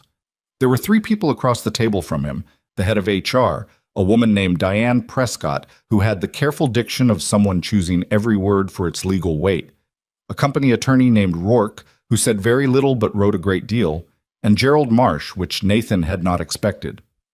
Marsh's presence changed the temperature of the room. He sat at the far end of the table with his hands folded and said nothing for the first 40 minutes while Prescott walked through the documented record of Nathan's building access, the modification of his schedule, the use of workshop materials. She presented it in a tone of neutral inquiry that was not actually neutral. Nathan answered every question directly and completely. He didn't hedge, and he didn't perform contrition, and he didn't pretend the arrangement had been formally authorized, because it hadn't been, and there was no useful fiction to construct around that fact. When Prescott had finished her questions, Marsh leaned forward. "Mr. Cole?" His voice was measured, the tone of a man being very careful with what he said in a recorded meeting. "I want to understand your intentions here. You're a maintenance worker. You were applying your maintenance expertise to a piece of medical equipment belonging to the CEO. Is that a fair description of what you were doing?" "That's part of it," Nathan said. "What's the rest of it?" "The rest of it is that the equipment wasn't properly configured for the person using it. And nobody had noticed because the people who service medical equipment and the people who work on physical rehabilitation don't usually talk to each other. I was in a position to see both sides. He looked at Marsh steadily. So I worked on it. Without authorization. With Ms. Hale's authorization. Ms. Hale doesn't have the authority to override HR policy on personnel deployment. She's the CEO. She's the CEO with specific limitations on her authority as defined by the board's governance charter. Marsh's voice was still measured, but something was tightening under it. I want to be very clear about something, Mr. Cole. What happened in this building, well, whatever the medical outcomes, represented a significant governance failure, and governance failures have consequences. Nathan looked at him for a long moment. Mr. Marsh, he said, what outcome would you have preferred? If I'd stayed on my assigned floor, finished my shift, left the equipment unfixed, what outcome would you have preferred to the one that happened? Marsh's jaw tightened slightly. That's not the relevant question. It seems like the relevant question to me. Prescott interjected with something procedural. The attorney wrote something down. The meeting continued for another hour, covering documentation requirements and formal notifications and the review process timeline. And Nathan answered every question the same way he'd answered the first ones. Directly, completely, without apology for the things he'd actually done, and without accepting responsibility for things he hadn't. When it was over, he walked out into the corridor and stood for a moment, alone, and let the adrenaline of the past 2 hours work its way through his system. His phone buzzed. A text from Victoria. I heard the meeting ran long. Are you all right? He looked at the text for a moment. I'm fine, he wrote back. Marsh was in the room. A pause. Then, I know. I'm sorry. I should have been there. It wasn't your meeting to be in. He started walking toward the elevator. What happened with the board vote? I keep my position. The review process is real, and it will be uncomfortable, but I keep my position. Another pause. Nathan, I need to tell you something. The board condition requires that all informal arrangements be formalized or terminated. Our arrangement. He waited. Rourke is drafting an official engagement agreement, a formal consulting role within the Accessibility Engineering Division, with actual compensation and a title and the proper HR documentation. He stopped walking. I'm not doing this to make the problem go away, she continued. I'm doing it because it's what should have happened from the beginning, and I took a shortcut because I was impatient and I want to fix it correctly. Nathan stood in the empty corridor outside the HR floor and read the message twice. What kind of title? He wrote. Director of Adaptive Engineering. It's a new division. It doesn't exist yet. A pause. It will exist on Monday, if you agree. He thought about his maintenance uniform. He thought about the spiral notebooks on the shelf, 8 of them now, the calculations and sketches and redesign iterations. He thought about the prototype frame on the workbench, $240 of materials that could change something important if it reached the right people.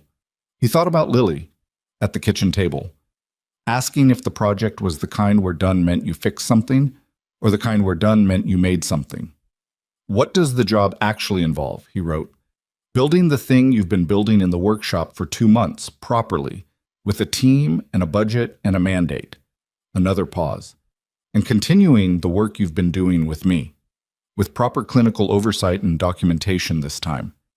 He leaned against the wall. I don't have a degree, he wrote. I have a maintenance certification and 8 notebooks. I'm aware. The board is aware.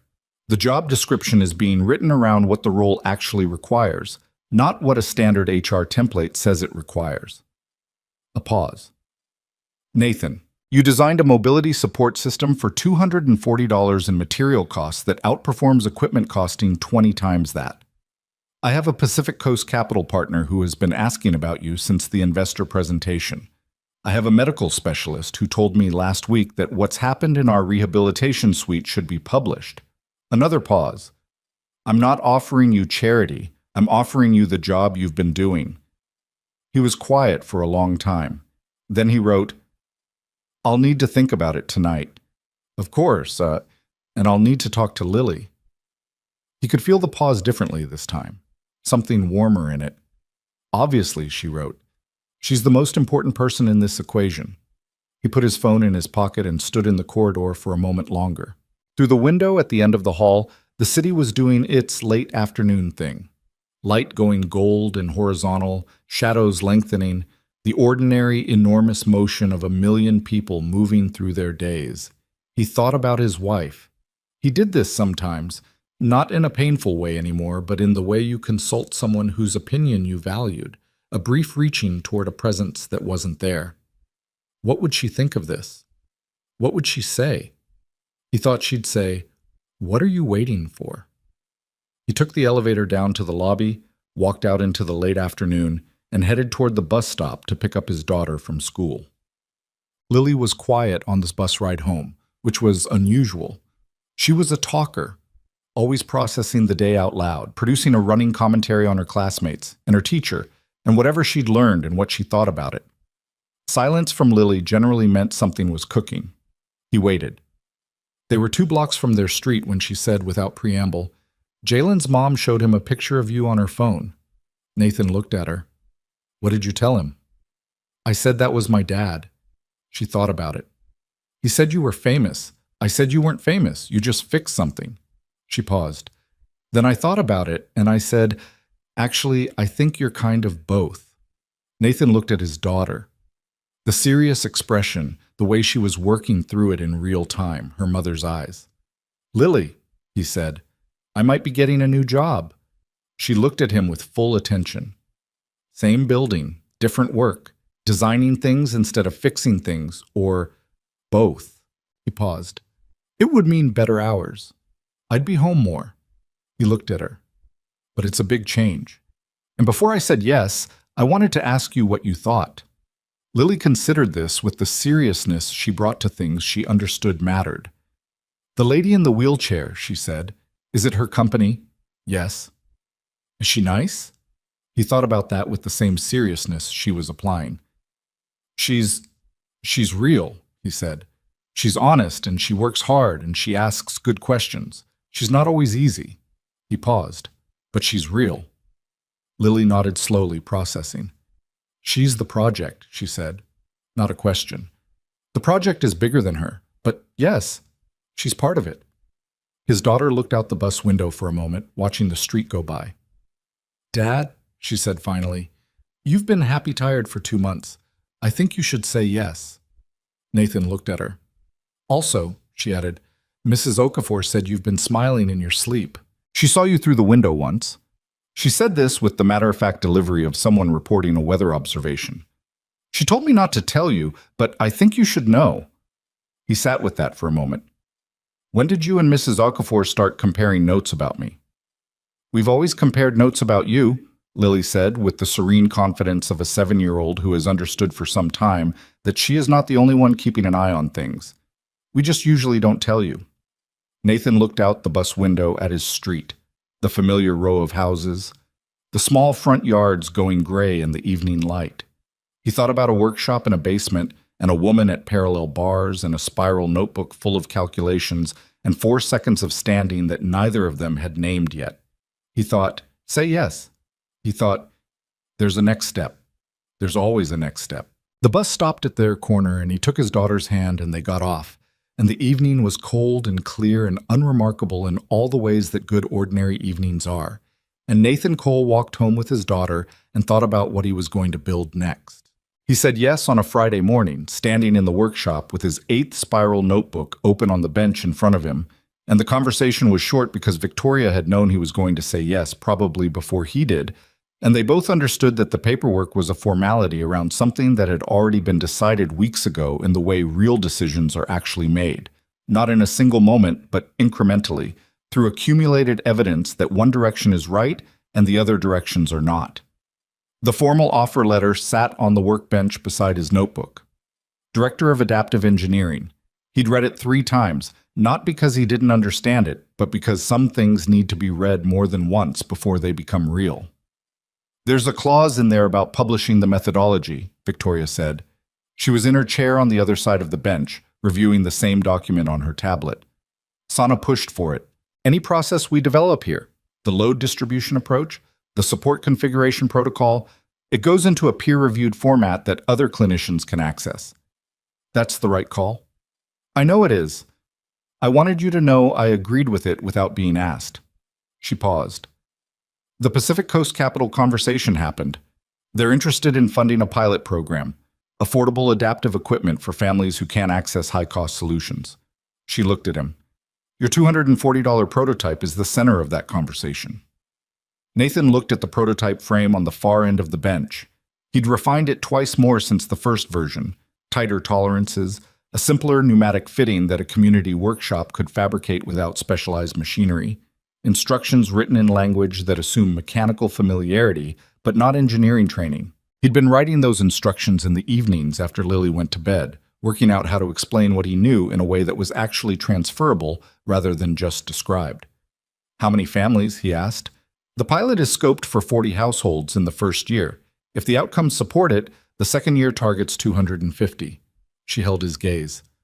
Nationwide by year 4, if the funding follows. He was quiet for a moment. 40 families. He thought about what his wife had needed and what the insurance had covered, and the gap between those two things that he'd spent 2 years trying to fill with improvisation and library books, and the particular determination of someone who refused to accept that the gap was simply how things were. 40 families was not nothing. He signed the offer letter and slid it across the bench. The months that followed were not easy in the ways that matter. They were full, impossibly full. The kind of full that meant Nathan was learning on the job in a more public way than he was used to, making decisions with resource implications that his maintenance work had never required, sitting in rooms with engineers and clinicians and investors and navigating the constant friction between what was technically possible and what was practically fundable and what was urgently needed. He made mistakes. He hired someone for the team based on credentials, and discovered too late the credentials didn't reflect how the person actually worked. He underestimated a component lead time on the pilot program and had to rebuild the delivery schedule from scratch 2 weeks before the first household installation. He had a difficult conversation with Sana about clinical oversight boundaries that left both of them frustrated for 3 days before they found the right structure. None of it was smooth. He wouldn't have trusted it if it had been. What he was better at than most people in his new role was the thing he'd always been better at, seeing problems clearly, without the distortion of how they were supposed to look. He could walk into a situation, set aside what people expected to find, and look at what was actually there. It was the same skill that had put him on his knees in a hallway at midnight, looking at a wheelchair nobody else had bothered to examine. And it turned out to transfer reasonably well to running a small engineering division, even if the paperwork portion of that role remained something he actively disliked. His team was 4 people by the end of the 3rd month. 2 mechanical engineers who'd come from the medical device industry and who initially treated Nathan's lack of formal credentials with the careful professional wariness of people who didn't want to say what they were actually thinking, and then gradually stopped thinking it as they watched him work. A rehabilitation specialist named Kwame, who had come from a community health background and who was the person Nathan most wanted in the room. When a design decision had real-world human consequences, he might be miscalculating. And an administrative coordinator named Therese, who kept the entire operation from collapsing under its own logistics, and who was quietly the most indispensable person in the division. They were not a polished team. They disagreed frequently, sometimes loudly. Nathan ran the meetings the way he worked, directly, without performance, saying what he thought and expecting the same back. It took the engineers several weeks to understand this was not a test, and several more to trust it enough to actually push back when they thought he was wrong. He was wrong sometimes. He noted it, corrected it, kept going. He didn't understand the point of building a culture that couldn't survive being wrong, because the only culture that couldn't survive being wrong was one that was going to keep being wrong. Victoria walked across a room for the first time on a Tuesday morning in early spring, 10 months after the night in the hallway. It wasn't announced. It wasn't witnessed by anyone except Nathan and Sana and Dr. Patricia Reeves, who had been part of the recovery team for the final 3 months, and who stood at the far end of the rehabilitation suite with the particular stillness of someone trying not to disturb a very fragile thing by reacting too much to it. The room was about 30 feet long. Victoria started at the parallel bars, used them for the first 3 steps to establish her balance, and then let go. She didn't move fast. Each step was deliberate and costed something. Nathan could see the effort in her face, the concentration, the way she was managing a complex system of signals and responses, and physical commitments that she'd been rebuilding one neurological pathway at a time for the better part of a year. Her gait was uneven. Her right side was stronger than her left and always would be, probably. The asymmetry was going to be part of her permanently. Dr. Reeves had been clear about that from the beginning, and Victoria had never asked for a different answer. She walked 30 feet across the rehabilitation suite and reached the far wall and put her hand against it, and stood there. Nobody said anything. Sana had her hand over her mouth. Not crying. Sana was not a crier, a fact she would have defended with clinical detachment if anyone had suggested otherwise. But something close to it, her eyes bright and her expression doing things her professional composure was not quite containing.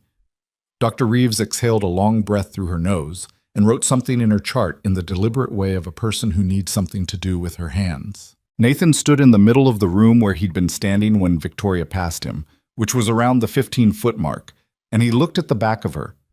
Her hand against the wall, her shoulders, the careful way she was still managing her balance even in stillness. And he felt something move through him that was too large and too mixed to name cleanly. It had grief in it, which surprised him, though it probably shouldn't have.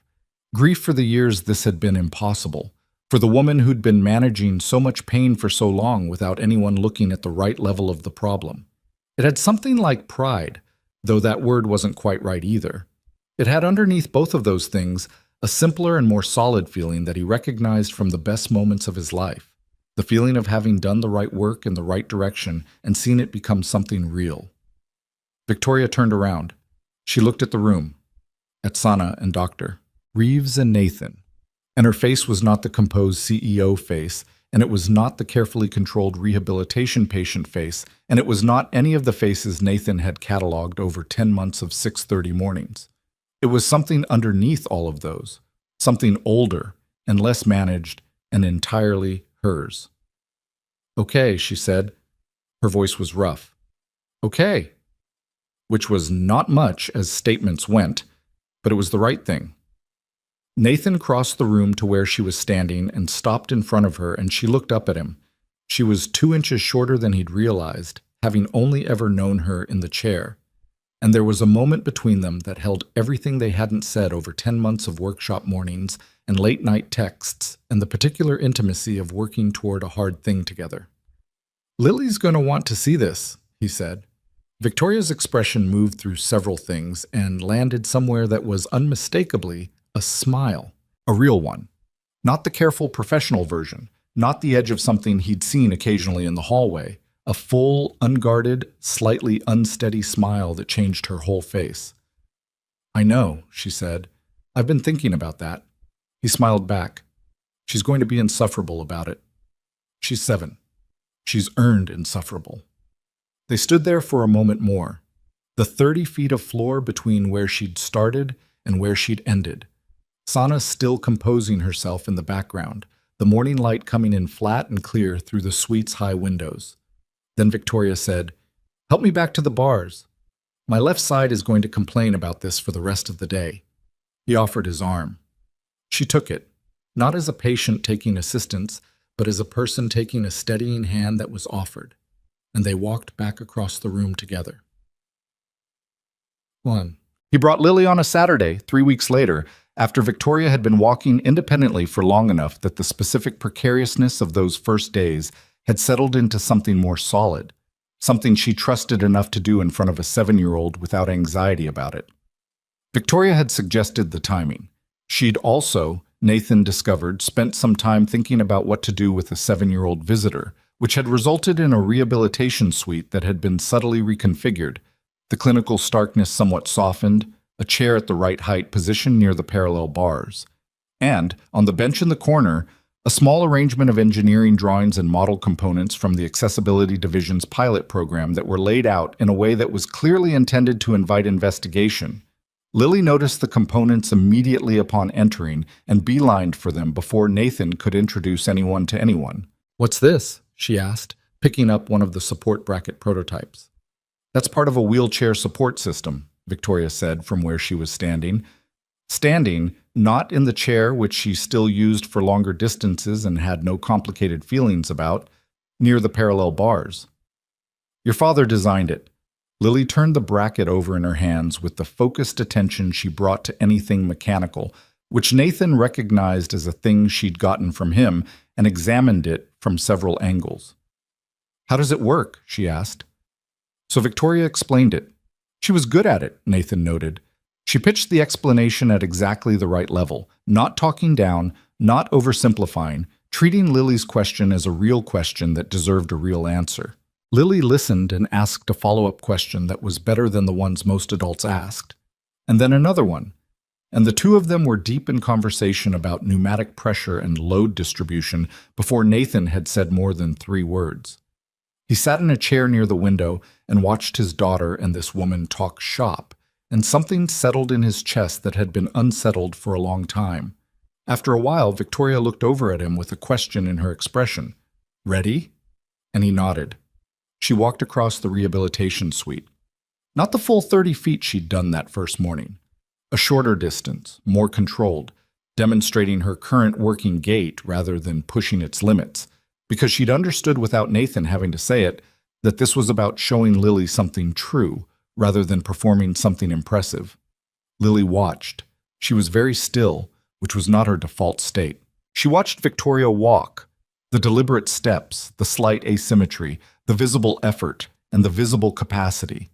And Nathan watched his daughter watching, and he could see her understanding it. Not just the mechanics of it, which she'd just learned about, but the weight of it, what it meant. Victoria reached the end of her demonstration distance and stopped and looked at Lily. Lily was quiet for a moment. "That's because of my dad," she said. It wasn't a question. She said it the way she said things she'd already worked out for herself and was stating aloud to confirm. "Yes," Victoria said, "that's because of your dad." Lily turned to look at Nathan with an expression he hadn't seen on her face before. He'd seen her proud of things, her drawings, her spelling tests, the time she'd figured out how to fix her bicycle chain herself. But this was different. This was the look of a child discovering that her parent was something larger than the context she'd known him in, and finding that it didn't make him unfamiliar but somehow more fully themselves. She didn't say anything for a moment. Then she turned back to Victoria and said, with complete composure, "Can I try pushing you in the wheelchair? The good one, not the backup." Nathan put his hand over his mouth. Victoria's expression was, for just a moment, helpless, in the best way. Then she said, "Yes, but slowly. And you listen to what I tell you about the turns." "I always listen," Lily said, already moving toward the chair with the confidence of someone who has decided a thing is happening. Nathan did not point out that always was not an accurate characterization of Lily's listening record. He sat in the chair by the window and let his daughter navigate the rehabilitation suite at the instructions of a woman who was, as of 3 weeks ago, no longer primarily a wheelchair user, and he felt, for the first time in longer than he could precisely identify, entirely in the right place. The Sterling Dynamics Annual Global Conference happened in November, 11 months after the night in the hallway. Nathan had been to the building's large auditorium exactly once before, to replace a fuse in the lighting board during a sound check for a previous year's event. He'd worked quickly and left before anyone arrived. He had not imagined, then, sitting in the 4th row with a conference lanyard that said Director, Adaptive Engineering instead of a maintenance badge. Lily was next to him. Victoria had specifically asked that she be there, and Nathan had taken her out of school for the afternoon with a note that he'd spent more time drafting than several engineering specifications. Something about professional development and real-world learning context that Mrs. Ellison had responded to with what he suspected was knowing amusement. The auditorium held close to 2,000 people, engineers, executives, partners, investors. The full annual gathering of everything Sterling Dynamics called its own. Nathan recognized people he'd cleaned offices for on the night shift, and they recognized him now in the different way that new context creates. The slight recalibration in their expressions, the moment of reassessment. Gerald Marsh was not present. He'd resigned from the board 6 weeks earlier, citing personal reasons. The timing coincided closely with the Pacific Coast Capital funding announcement, and the publication of Sana's peer-reviewed paper on the rehabilitation methodology, which had attracted the kind of attention in medical and engineering circles that made certain political positions difficult to maintain. Nathan had not felt satisfaction about this exactly. He'd felt something more neutral, the recognition that some problems resolve themselves when enough evidence accumulates, and that the most useful thing you can do in the meantime is keep doing the work. The conference ran through its first hour: quarterly results, product announcements, a video presentation about the company's expanded markets. Nathan watched and listened and thought about the prototype frames currently being installed in the 47th pilot household, and whether the left-side mounting tolerance on the new batch was within spec, and whether Kwame had confirmed the follow-up assessment schedule with the clinical team. Lily sat beside him with her hands in her lap and her eyes moving around the auditorium with steady, interested attention. She dressed herself for the occasion in a way that suggested she'd taken the event seriously. Her good cardigan, the one she reserved for school performances. Her hair, done in the careful way Mrs. Okafor had shown her. Nathan had noticed this without commenting on it, which was what the moment had seemed to require. Then the lights shifted and Victoria walked onto the stage. She walked. Not with the parallel bars, not with any assistance, not in the chair. She walked from the wings of the stage to the podium at its center, in front of nearly 2,000 people, in the particular way that had become hers over 11 months of work. Deliberate, slightly asymmetric, unhurried, fully herself. The auditorium went quiet in the specific way that 2,000 people go quiet when they're watching something they understand to be significant. She reached the podium and stood behind it and looked out at the room. 11 months ago, she said, I couldn't walk across this stage.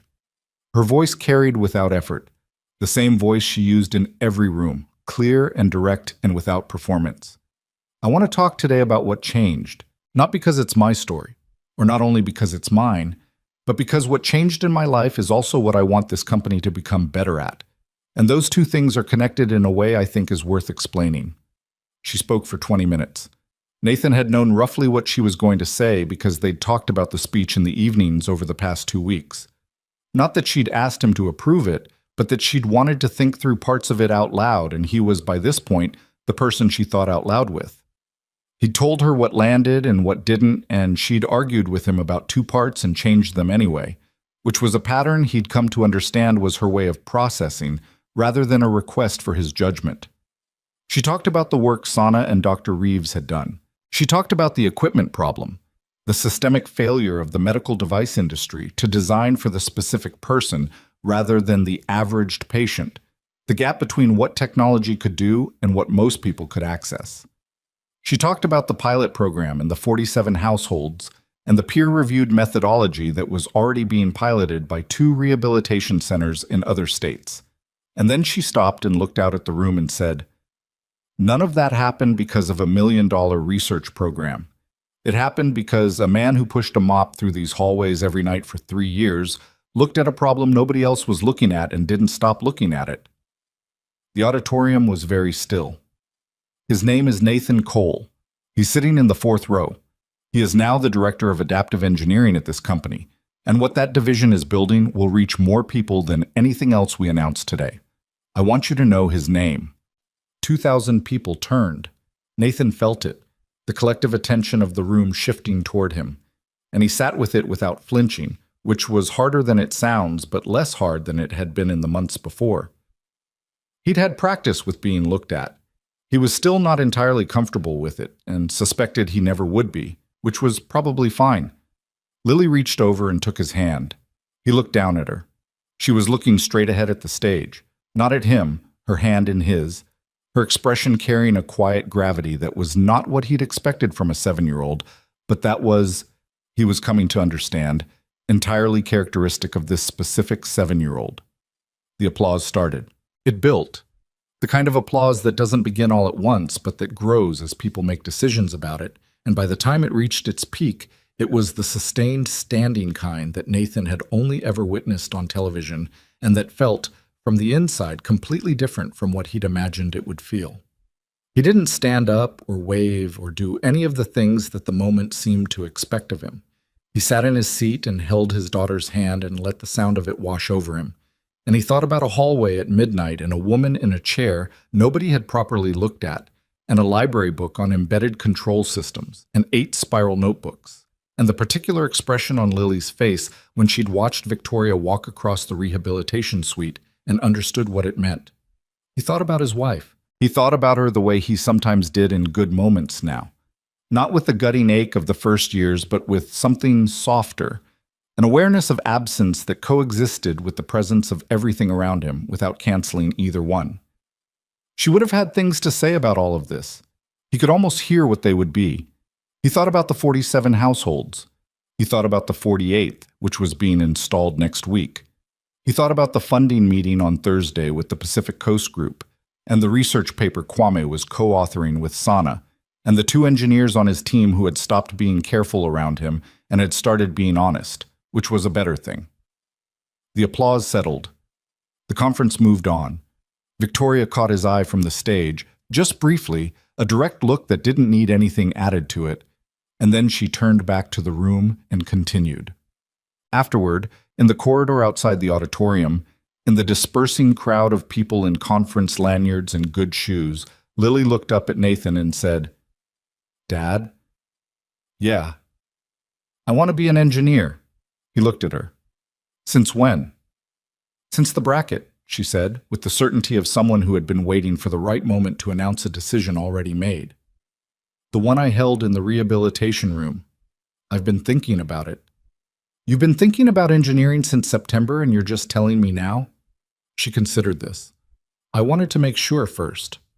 Nathan looked at his daughter, 7 years old, completely serious, entirely certain, and felt something move through him that he had no interest in analyzing. He just let it be what it was. "Okay," he said. "Okay, it's a good idea?" Or, "Okay, stop talking about it." "Okay, it's a good idea." He took her hand. "We'll get you some books." "I already have one," she said. "Mrs. Okafor got it from the library." Of course she did.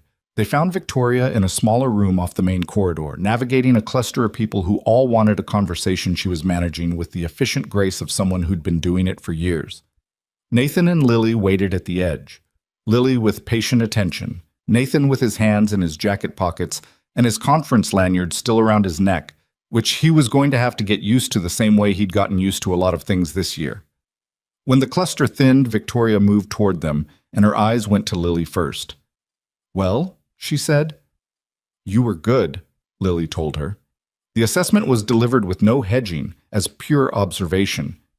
"You talked like you meant it, not like you were reading from a script." "I did mean it. I know. That's why it was good." Lily tilted her head. "Also, your shoes were very loud on the stage." Victoria looked down at her heels and then back up at Lily with an expression that was, Nathan had come to understand over months of watching it develop, her version of genuine delight. It was not a big expression. It was a slight widening of the eyes and a quality of real attention and the corner of the mouth doing something that on a different face would be a full grin. He'd gotten fond of it. "I'll wear different shoes next year," Victoria said seriously. "Flats," Lily confirmed. "More practical." "Flats," Victoria agreed. Nathan looked at the two of them, his daughter, this woman, and thought, this is it. Not in the dramatic sense of some kind of arrival at a destination, but in the quieter and more accurate sense of recognizing a thing you've been in the middle of for a while without quite naming it. This was the shape of what he had now, the team in the workshop, the 47 households becoming 48, the spiral notebooks on the shelf, Lily talking engineering with Mrs. Okafor, and deciding things in advance and reporting them with the confidence of someone who trusts that the people around her will receive the information properly. Victoria walking on a stage in loud shoes, meaning every word. The work that was real. He'd spent 3 years being invisible. He understood now that he hadn't been invisible because no one was looking. He'd been invisible because visibility requires a context, a stage, a frame, a circumstance that makes the specific qualities of a person legible to the people around them. He'd had the qualities all along. The context had taken 3 years and 1 broken wheelchair to produce. There's a version of this story that's about exceptional talent being discovered in an unlikely place. Nathan had heard that version from several journalists and disagreed with it completely. The talent wasn't exceptional, or it wasn't only that. What was exceptional was the stubbornness, the refusal to accept that a problem was simply how things were, the willingness to kneel down in a hallway at midnight with a flashlight in his teeth and look at something until he understood it. Those weren't genius qualities. They were human qualities, the kind that exist in people who never get a stage or a conference lanyard or 47 households. The people who fix the thing nobody else noticed was broken, who adjust the protocol nobody else questioned, who read the library book on embedded control systems because they need to know how it works, and the library is free, and the problem is in front of them right now. He'd been lucky. He knew that. The right broken thing at the right moment, with a person on the other end who was willing to say, fine, take a look instead of waiting for the authorized repair. Luck is part of every story like this. Anyone who tells you otherwise is selling something. But luck without the stubbornness is just a thing that happened to someone who couldn't do anything with it. The stubbornness was the part that was his. He intended to keep it. They left the building at 7, the three of them walking out through the lobby into the cold November evening.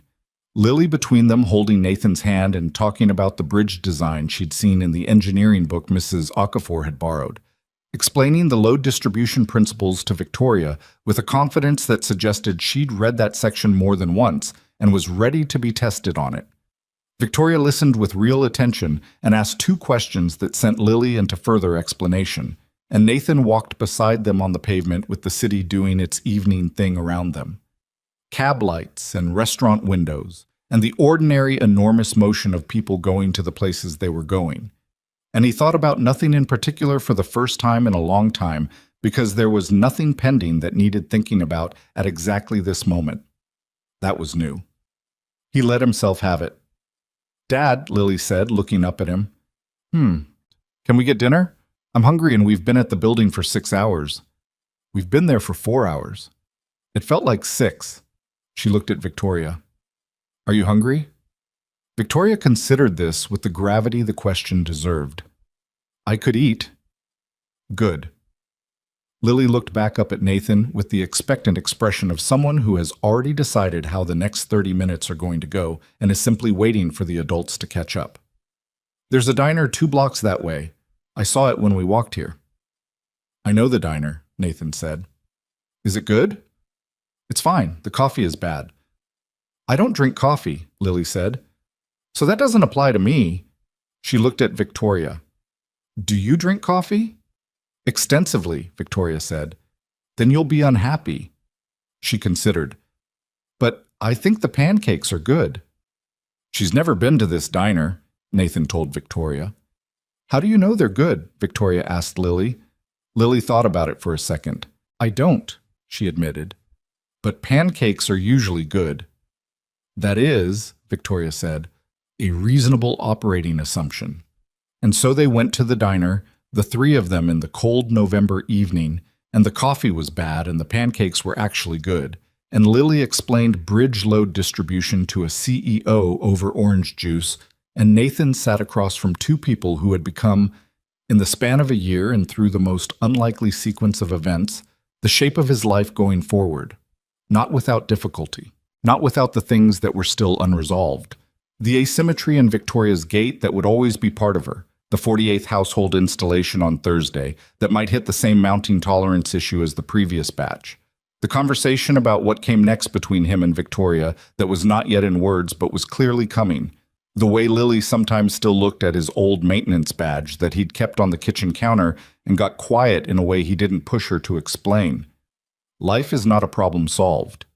Nathan had learned this the hardest way available to a person, and he carried it not as a wound anymore, but as a kind of knowledge, the understanding that the point is not to arrive at a condition of things being fine. The point is to do the real work in the right direction, and to find the people willing to do it with you, and to not walk away from a broken thing just because fixing it isn't your official responsibility.